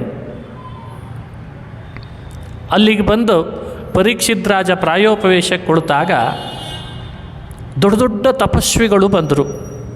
ಅತ್ರಿ, ವಸಿಷ್ಠ, ಚವನ, ಬಹಳ ಮಹಾನುಭಾವರು ಅವರೆಲ್ಲ. ಅವರು ಎಷ್ಟು ಮಹಾನುಭಾವರು ಅನ್ನಲಿಕ್ಕೆ ವಿವರಣೆ ಮಾಡ್ತಾರೆ. ಸ್ವಯಂ ಸಾಕ್ಷಾತ್ತಾಗಿ ಎಲ್ಲರನ್ನು ಪವಿತ್ರೀಕರಿಸುವ ಶಕ್ತಿ ಅವರಲ್ಲಿದೆಯಂತೆ. ಆದರೆ ಅವರನ್ನು ಹೋಗಿ ವಿಚಾರಿಸಿದರೆ, ಎಲ್ಲಿ ಹೊರಟಿದ್ರಿ, ಇಲ್ಲಿಗೆ ಬಂದುಬಿಟ್ರಲ್ಲ ಅಂದರೆ, ಇಲ್ಲ ತೀರ್ಥಕ್ಷೇತ್ರಕ್ಕೆ ಯಾತ್ರೆ ಮಾಡೋಣ ಅಂತ ಹೊರಟಿದ್ವಿ, ಪರೀಕ್ಷಿತನಿಗೆ ಶಾಪ ಬಂದಿದೆ ಅಂತ ಸುದ್ದಿ ಬಂತು, ಅದಕ್ಕೆ ಇಲ್ಲೇ ಬಂದ್ವಿ ಅಂತಂತಾರಂತೆ. ಸ್ವಯಂ ಹಿ ತೀರ್ಥಾನಿ ಪುನಂತಿ ಸಂತಹ ತಾವೇ ತೀರ್ಥಾನಿ ಪುನಂತಿ. ಇವರು ತೀರ್ಥಕ್ಷೇತ್ರಗಳಿಗೆ ಹೋಗೋದರಿಂದ ತೀರ್ಥ ಪವಿತ್ರ ಆಗ್ತದಂತೆ. ಗಂಗೆಯಲ್ಲಿ ಇವರು ಮುಳುಗೋದ್ರಿಂದ ಪವಿತ್ರ ಆಗ್ತಾರೆ ಅನ್ನೋ ಸಂಗತಿಯನ್ನು ಇಲ್ಲಿ ಹೇಳ್ತಾರೆ. ಅಂಥ ಮಹಾನುಭಾವರು ಪರೀಕ್ಷಿತನ ಹಿಡ್ಡೆಗೆ ಬಂದಿದ್ದರು. ಈ ಶ್ಲೋಕಕ್ಕೆ ಅರಣ್ಯಕಾಚಾರ್ಯರು ಒಂದು ಅಪೂರ್ವವಾದ ಮಾಹಿತಿ ಕೊಡ್ತಾರೆ. ಏನು ಮಾಹಿತಿ ಅಂದರೆ, ತೀರ್ಥ ಕ್ಷೇತ್ರಗಳಲ್ಲಿ ನಮ್ಮನ್ನು ಪವಿತ್ರೀಕರಿಸುವ ಶಕ್ತಿ ಹೆಚ್ಚಿರ್ತದೋ, ಮಹಾತ್ಮರಲ್ಲಿ ನಮ್ಮನ್ನು ಪವಿತ್ರೀಕರಿಸುವ ಶಕ್ತಿ ಹೆಚ್ಚಿರ್ತದೋ ಅಂತ ವಿಮರ್ಶೆ. ನಮಗೇನು ಅನಿಸಿದೆ? ತೀರ್ಥದಲ್ಲಿ ಬಹಳ ಶಕ್ತಿ ಇದೆ ಅಂತ. ಅದಕ್ಕಿಂತಲೂ ಹೆಚ್ಚು ಶಕ್ತಿ ಮಹಾತ್ಮರಲ್ಲಿ ಇರ್ತದೆ. ವಸಿಷ್ಠ, ವಿಶ್ವಾಮಿತ್ರ, ಜಮದಗ್ನಿ, ಶರದ್ವಾನ್, ಅರಿಷ್ಟನೇಮಿ, ಈಗ ಮುಂದೆ ಅವರ ಹೆಸರುಗಳನ್ನು ಉಲ್ಲೇಖ ಮಾಡ್ತಾರೆ. ಅವರೆಲ್ಲ ನಮ್ಮ ಗೋತ್ರದ ಮೂಲ ಪುರುಷರೇ. ಹೆಮ್ಮೆ ಪಡಬೇಕು, ಎಂಥೆಂಥ ತಪಸ್ವಿಗಳ ಕುಲದಲ್ಲಿ ನಾವು ಬಂದಿದ್ದೇವಲ್ಲ ಅಂತ. ಅವರ ಶಕ್ತಿ ಏನು ಅಂತ ವಿವರಣೆ ಮಾಡ್ತಾ ಒಂದು ಸಂದರ್ಭ ಹೇಳ್ತಾರೆ. ಭಗೀರಥ ರಾಜ ತಪಸ್ಸು ಮಾಡಿದ, ಗಂಗೆ ಬೇಕು ಅಂತ. ಗಂಗೆ ಸಂತುಷ್ಟಳಾಗಿ ಏನು ಬೇಕು ನಿನಗೆ ಅಂತ ಬಂದು ಪ್ರಕಟಳಾಗಿ ಕೇಳಿದ್ಲು. ಏನಿಲ್ಲ, ನಮ್ಮ ಹಿರಿಯರನ್ನು ಉದ್ಧಾರ ಮಾಡಬೇಕು, ನೀನು ಬಾ ಕೆಳಗಡೆಗಿಳಿದು ಅಂತ. ಗಂಗೆ ಹೇಳ್ತಾಳೆ, ನಾನೇನೋ ನಿನಗೆ ಅನುಗ್ರಹ ಮಾಡಲಿಕ್ಕೆ ಭೂಮಿಯಲ್ಲಿ ಇಳಿತೇನೆ, ಆದರೆ ನನ್ನ ವೇಗ ಬಹಳ ಇರ್ತದೆ. ಅತಿಯಾದ ವೇಗ ಇದ್ದದ್ರಿಂದ ನನ್ನ ಧರಿಸ್ಲಿಕ್ಕೆ ಯಾರೂ ಇಲ್ಲ ಅಂತಾಗಿಬಿಟ್ರೆ ನಾನು ಪುನಃ ಭೂಮಿಯ ಮೂಲಕ ಪಾತಾಳಕ್ಕೆ ಹೋಗಿ ಸೇರಿಬಿಡ್ತೀನಿ. ಹಾಗಾಗಿ ನನ್ನ ವೇಗವನ್ನು ಧರಿಸೋರು ಯಾರು? ಎರಡನೇದ್ದು, ನನ್ನಲ್ಲಿ ಬಂದು ಸ್ನಾನ ಮಾಡಿ ಮನುಷ್ಯರು ಪಾಪ ಬಿಟ್ಬಿಟ್ಟು ಹೋಗ್ತಾರೆ. ಹಾಗಾದರೆ ಪಾಪ ಎಲ್ಲ ನನ್ನೊಳಗೆ ಬಂದು ಸೇರಿಕೊಳ್ತದಲ್ಲ, ಅದನ್ನು ಕಳೆಯೋರು ಯಾರು? ಈ ಎರಡನ್ನು ಭಗೀರಥನಿಗೆ ಸಮಸ್ಯೆಯಾಗಿ ಮುಂದಿಟ್ಲಂತೆ. ಈ ಎರಡಕ್ಕೆ ಪರಿಹಾರ ಹೇಳು, ನಾನು ಭೂಮಿಗೆ ಇಳಿತೇನೆ, ನಿನ್ನ ಹಿರಿಯರನ್ನು ಉದ್ಧಾರ ಮಾಡ್ತೇನೆ. ಮದ್ವೇಗಧಾರಕಃ ಅನ್ಯಥಾ ಭೂಮ್ಯಾಮೇವ ಪತನೆ ಭೂಮಿಂ ಭಿತ್ವ ರಸಾತಳಮೇವ ಯಾಸ್ಯೆ. ಇದೆಲ್ಲ ಅವರ ವಾಕ್ಯಗಳು, ಅರಣ್ಯಕಾಚಾರ್ಯ ವಾಕ್ಯ. ಇದಕ್ಕೆ ಉತ್ತರ ಕಂಡುಕೊಂಡು ಬಾ. ಗಂಗೆ ಹೀಗೆ ಹೇಳಿದಾಗ ಭಗೀರಥನ ಮನಸ್ಸಿನಲ್ಲಿ ಉತ್ತರ ರೆಡಿ ಇತ್ತಂತೆ. ಅವನು ಬಹಳ ಬುದ್ಧಿವಂತ ರಾಜ. ಭಗೀರಥ ಹೇಳ್ದ, ನಿನ್ನ ವೇಗವನ್ನು ತಡೆ ಹಿಡಿಲಿಕ್ಕೆ ಶಿವ ಸಿದ್ಧನಾಗಿದ್ದಾನೆ, ಆದ್ದರಿಂದ ಭೂಮಿಗೆ ಬಾ ಅಂತ ಕರೆದ್ನಂತೆ. ವೇಗಧಾರಕ ಮಹಾದೇವ ಅಸ್ತಿ. ವೇಗವನ್ನು ತಡೆ ಹಿಡಿಲಿಕ್ಕೆ ಶಿವನಿದ್ದಾನೆ. ಹಾಗಾಗಿ ಶಿವನನ್ನು ನಾನು ಪ್ರಾರ್ಥನೆ ಮಾಡಿದ್ದೇನೆ, ನೀನು ಆ ವೇಗ ಧಾರಣೆ ಮಾಡ್ತಾನಾದ್ದರಿಂದ ನೀನು ಕೆಳಗಿಳಿದು ಬಾ ಅಂತ ಮೊದಲನೇ ಸಮಸ್ಯೆಗೆ ಪರಿಹಾರ ಹೇಳಿದ. ಎರಡನೇ ಸಮಸ್ಯೆಗೆ ಪರಿಹಾರ, ನನ್ನೊಳಗೆ ಮನುಷ್ಯರು ಮುಳುಗಿ ಪಾಪ ಬಿಟ್ಟು ಹೋಗ್ತಾರಲ್ಲ, ನನ್ನ ಪಾಪ ಕಳೆಯೋರು ಯಾರು?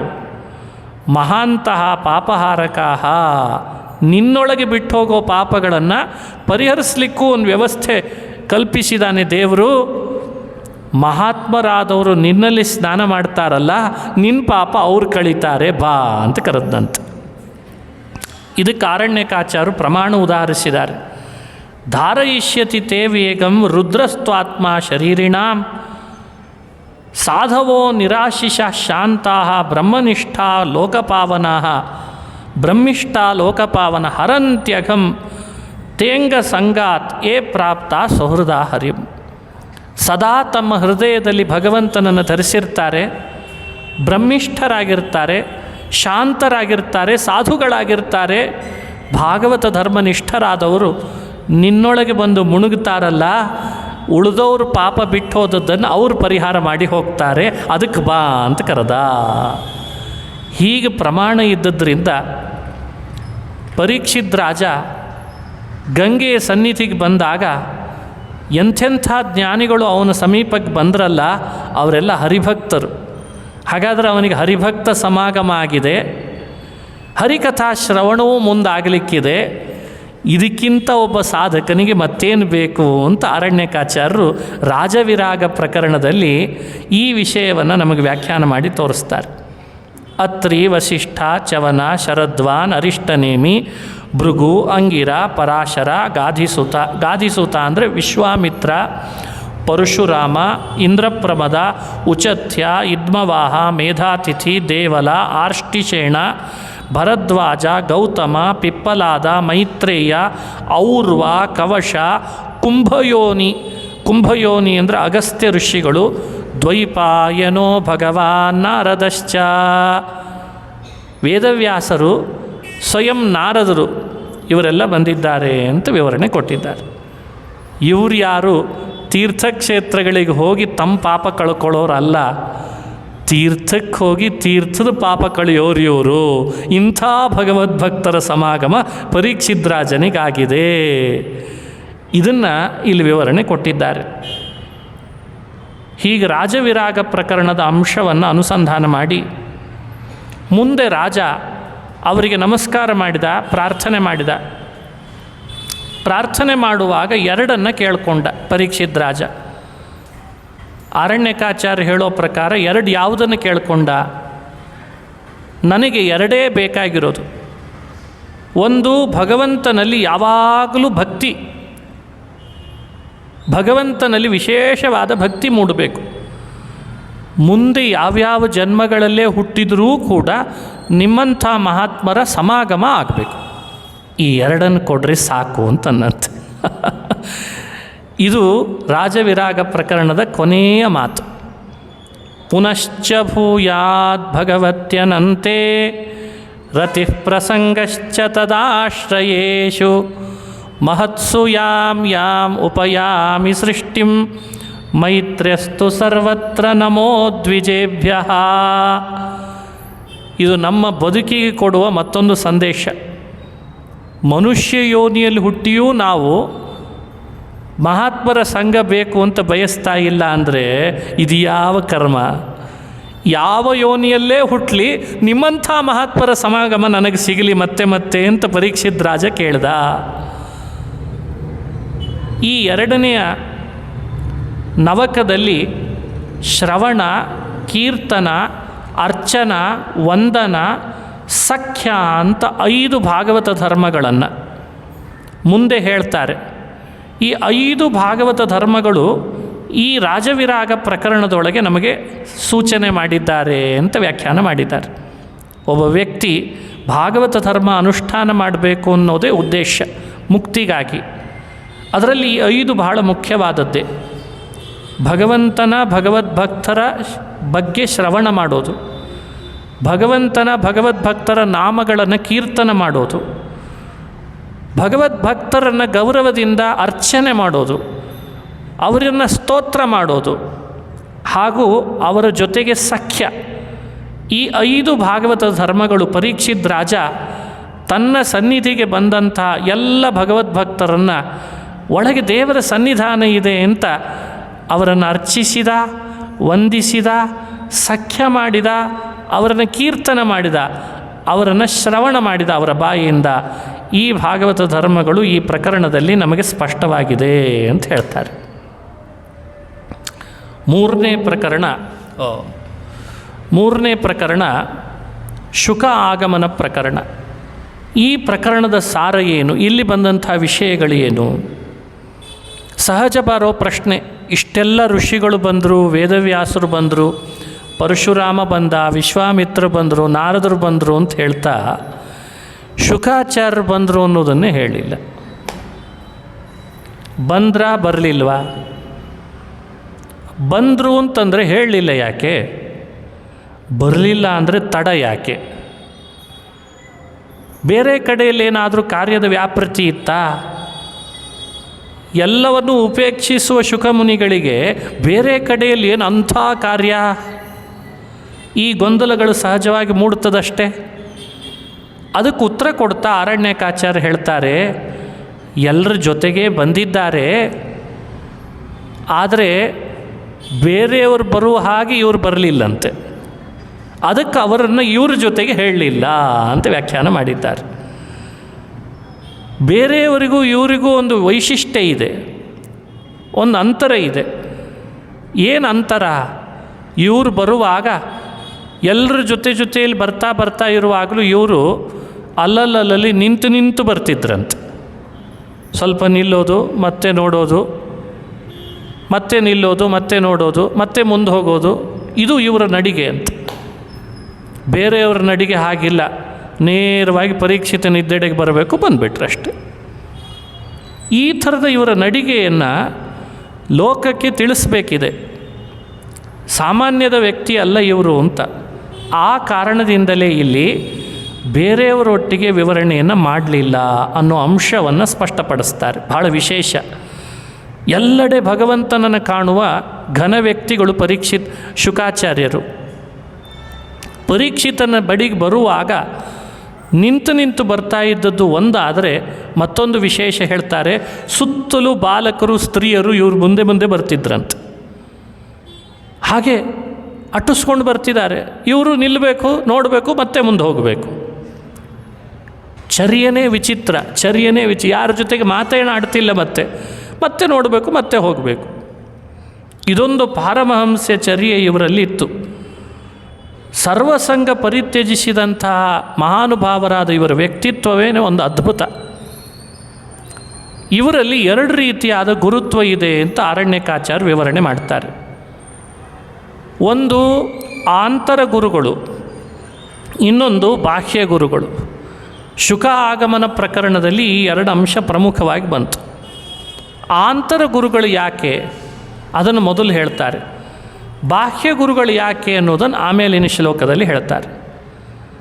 ಆಂತರ ಗುರುಗಳು ಅಂದರೆ ನಿಮ್ಮೆಲ್ಲರ ಮನಸ್ಸಿನೊಳಗಿದ್ದು ಮನಸ್ಸನ್ನು ಪ್ರೇರಣೆ ಮಾಡಿ ಇಂತಿಂಥ ವಿಷಯಗಳನ್ನು ನಮಗೆ ಒಳಗೇ ಹೇಳ್ತಾ ಹೋಗೋದಕ್ಕೆ ಆಂತರ ಗುರುಗಳು. ಅದನ್ನು ಇವರು ಮಾಡ್ತಾರೆ. ಇವರಿಗೆ ಆಂತರ ಗುರುತ್ವವನ್ನು ಭಾಗವತವೇ ನಿರೂಪಿಸಿದೆ. ಯಂ ಪ್ರವ್ರಜಂತಮನುಪೇತಮಪೇತ ಕೃತ್ಯಂ ದ್ವೈಪಾಯನೋ ವಿರಹ ಕಾತರಾಜುಹಾವ ಪುತ್ರೇತಿ ತನ್ಮಯತಯಾ ತರವೋಪಿ ನೇದುಃ ತಂ ಸರ್ವಭೂತ ಹೃದಯಂ ಮುನಿಮಾನತೋಸ್ಮಿ. ಇದು ಆಂತರ ಗುರುತ್ವವನ್ನು ಹೇಳಿದ ಮಾತು. ಹೇಗೆ ಆಂತರ ಗುರುಗಳು ಅನ್ಲಿಕ್ಕೆ ಒಂದು ಕಥೆ ಹೇಳ್ತಾರೆ. ವೇದವ್ಯಾಸರು ತಮ್ಮ ಮಗನನ್ನು ಶುಕಾಚಾರ್ಯರನ್ನು ಪುತ್ರ ಅಂತ ಕೂಗಿದ್ದಾರೆ. ಪುತ್ರ ಅಂತ ಕೂಗಿದಾಗ ಅಲ್ಲಿದ್ದ ಗಿಡ ಮರಗಳೆಲ್ಲವೂ ಉತ್ತರ ಕೊಟ್ಟುವಂತೆ. ಗಿಡ ಮರಗಳು ಯಾಕೆ ಉತ್ತರ ಕೊಟ್ಟು ಅಂತ ಸಂಶಯ ಬರ್ಬೋದಲ್ಲ, ಅದಕ್ಕೆ ಸ್ಪಷ್ಟಪಡಿಸ್ತಾರೆ. ವೃಕ್ಷಗಳು ಜಡಗಳು ಅಂತ ನಮ್ಮ ಕಲ್ಪನೆ ಇದೆ. ವೃಕ್ಷಗಳು ಯಾವುದು ಜಡಗಳಲ್ಲ, ಅವುಗಳಲ್ಲಿಯೂ ಜೀವ ಇದೆ. ಆ ಜೀವರಿಗೆ ಮನಸ್ಸಿದೆ. ಆ ಮನಸ್ಸನ್ನು ಒಳಗೆ ಪ್ರೇರಣೆ ಮಾಡ್ತಾ ಇರೋವನು ಇದೇ ಶಿವ. ಶಿವನೇ ಭೂಮಿಯಲ್ಲಿ ಶುಕನಾಗಿ ಬಂದಿದ್ದಾನೆ. ಹಾಗಾಗಿ ಅಪ್ಪ ವೇದವ್ಯಾಸ ಪುತ್ರ ಅಂತ ಕೂಗಿದಾಗ ಒಳಗಿದ್ದ ಶಿವ ಶುಕನಾದ್ದರಿಂದ ಉತ್ತರ ನಾನಿಲ್ಲಿದ್ದೇನೆ ಅಂತ ಕೊಟ್ಟಿದ್ದಾನೆ ಅಂತ ವಿವರಣೆ ಮಾಡ್ತಾರೆ. ಈ ಉತ್ತರದಿಂದ ಏನು ಲಾಭ ಆಯಿತು? ಎಲ್ಲರ ಮನೋನಿಯಮನ ಮಾಡುವ ಶಿವನೇ ಶುಕನಾದ್ದರಿಂದ ಅಂತಸ್ಥಿತ್ವ ಸರ್ವೋಪದೇಷ್ಟೃತ್ವ ರೂಪಂ ಆಂತರಗುರುತ್ವಂ ಉಪಪಾದಿತಂ. ಮನುಷ್ಯನಿಗೆ ಇವತ್ತೇನು ಸಮಸ್ಯೆ ಆಗಿದೆ ಅಂದರೆ, ಎಲ್ಲ ಪ್ರವಚನಗಳನ್ನು ಹೇಳ್ತಿದ್ದಾರೆ, ಆಫ್ಲೈನ್ನಲ್ಲಿ ಬರ್ತಿದೆ, ಆನ್ಲೈನ್ನಲ್ಲಿ ಬರ್ತಿದೆ, ಇನ್ನೆಲ್ಲೆಲ್ಲೆಲ್ಲ ಬರ್ತಾ ಇದೆ. ಸರಿ, ಓದ್ತಿದ್ದಾರೆ, ಕೆಲವರು ಕೇಳ್ತಿದ್ದಾರೆ. ವಿಷಯಗಳು ಯಾವುದು ಮನಸ್ಸಿನಲ್ಲಿ ಉಳಿತಾ ಇಲ್ಲ ಅಷ್ಟೆ. ಹೇಳೋರು ಹೇಳ್ತಾನೇ ಇದ್ದಾರೆ, ಕೇಳೋರು ಕೇಳ್ತಾನೇ ಇದ್ದಾರೆ. ಈ ಸಮಸ್ಯೆ ಹಿಂದೆ ಏನು ಕಾರಣ? ಒಳಗಿರೋ ಮನೋಭಿಮಾನಿಯ ಶಿವನ ಪ್ರೇರಣೆ ಬಹಳ ಮುಖ್ಯ. ಭಾಗವತಕ್ಕೆ ಮಹತ್ವ ಯಾಕೆ ಬಂತು? ಭಾಗವತ ರಚನೆ ಮಾಡಿದ ಮಹಾನುಭಾವ ಶಿವ ಎಲ್ಲರ ಅಂತರ್ನಿಯಾಮಕ, ಅಂತರ್ಗುರು. ಅದನ್ನು ಸ್ಪಷ್ಟಪಡಿಸಿದ ಕಥೆ ಇದು. ಹಾಗಾಗಿ ಆಂತರ ಗುರುಗಳೇ ಪರೀಕ್ಷಿದ್ರಾಜನಿಗೆ ಭಾಗವತ ಉಪದೇಷ್ಟರುಗಳಾಗಿ ಬಂದಿದ್ದಾರೆ. ಇದನ್ನು ಅನುಸಂಧಾನ ಮಾಡಿ. ಬಾಹ್ಯ ಗುರುಗಳು ಯಾಕೆ ಅವರು ಅನ್ನೋದನ್ನು ನಾಳೆ ದಿವಸ ಮತ್ತೆ ಮುಂದುವರಿಸೋ ಪ್ರಯತ್ನ ಮಾಡ್ತೇನೆ. ಪ್ರಾಯ ಭಾಗವತದ ಸಾರೋದ್ಧಾರ ಈ ರೀತಿ ನಾವು ಶ್ರವಣ ಮಾಡ್ತಾ ಹೇಳ್ತಾ ಹೊರಟ್ರೆ ಈ ಕೂಡಲೇ 30 ಪ್ರಕರಣ ಮುಕ್ತಾಯ ಆಗ್ತದೆ ಅಂತೇನಿಲ್ಲ. ಆದರೆ ಎಷ್ಟು ಸಾಧ್ಯವೋ ಅಷ್ಟು ವಿಷಯವನ್ನು ನಿಮ್ಮ ಜೊತೆಯಲ್ಲಿ ಹಂಚಿಕೊಳ್ಳೋ ಪ್ರಯತ್ನ ನಾನು ಮಾಡ್ತೇನೆ ಅಂತ ಹೇಳ್ತಾ ಶ್ರೀಕೃಷ್ಣ ಅರ್ಪಣಮಸ್ತು. ಹರಯೇ ನಮಃ, ಹರಯೇ ನಮಃ.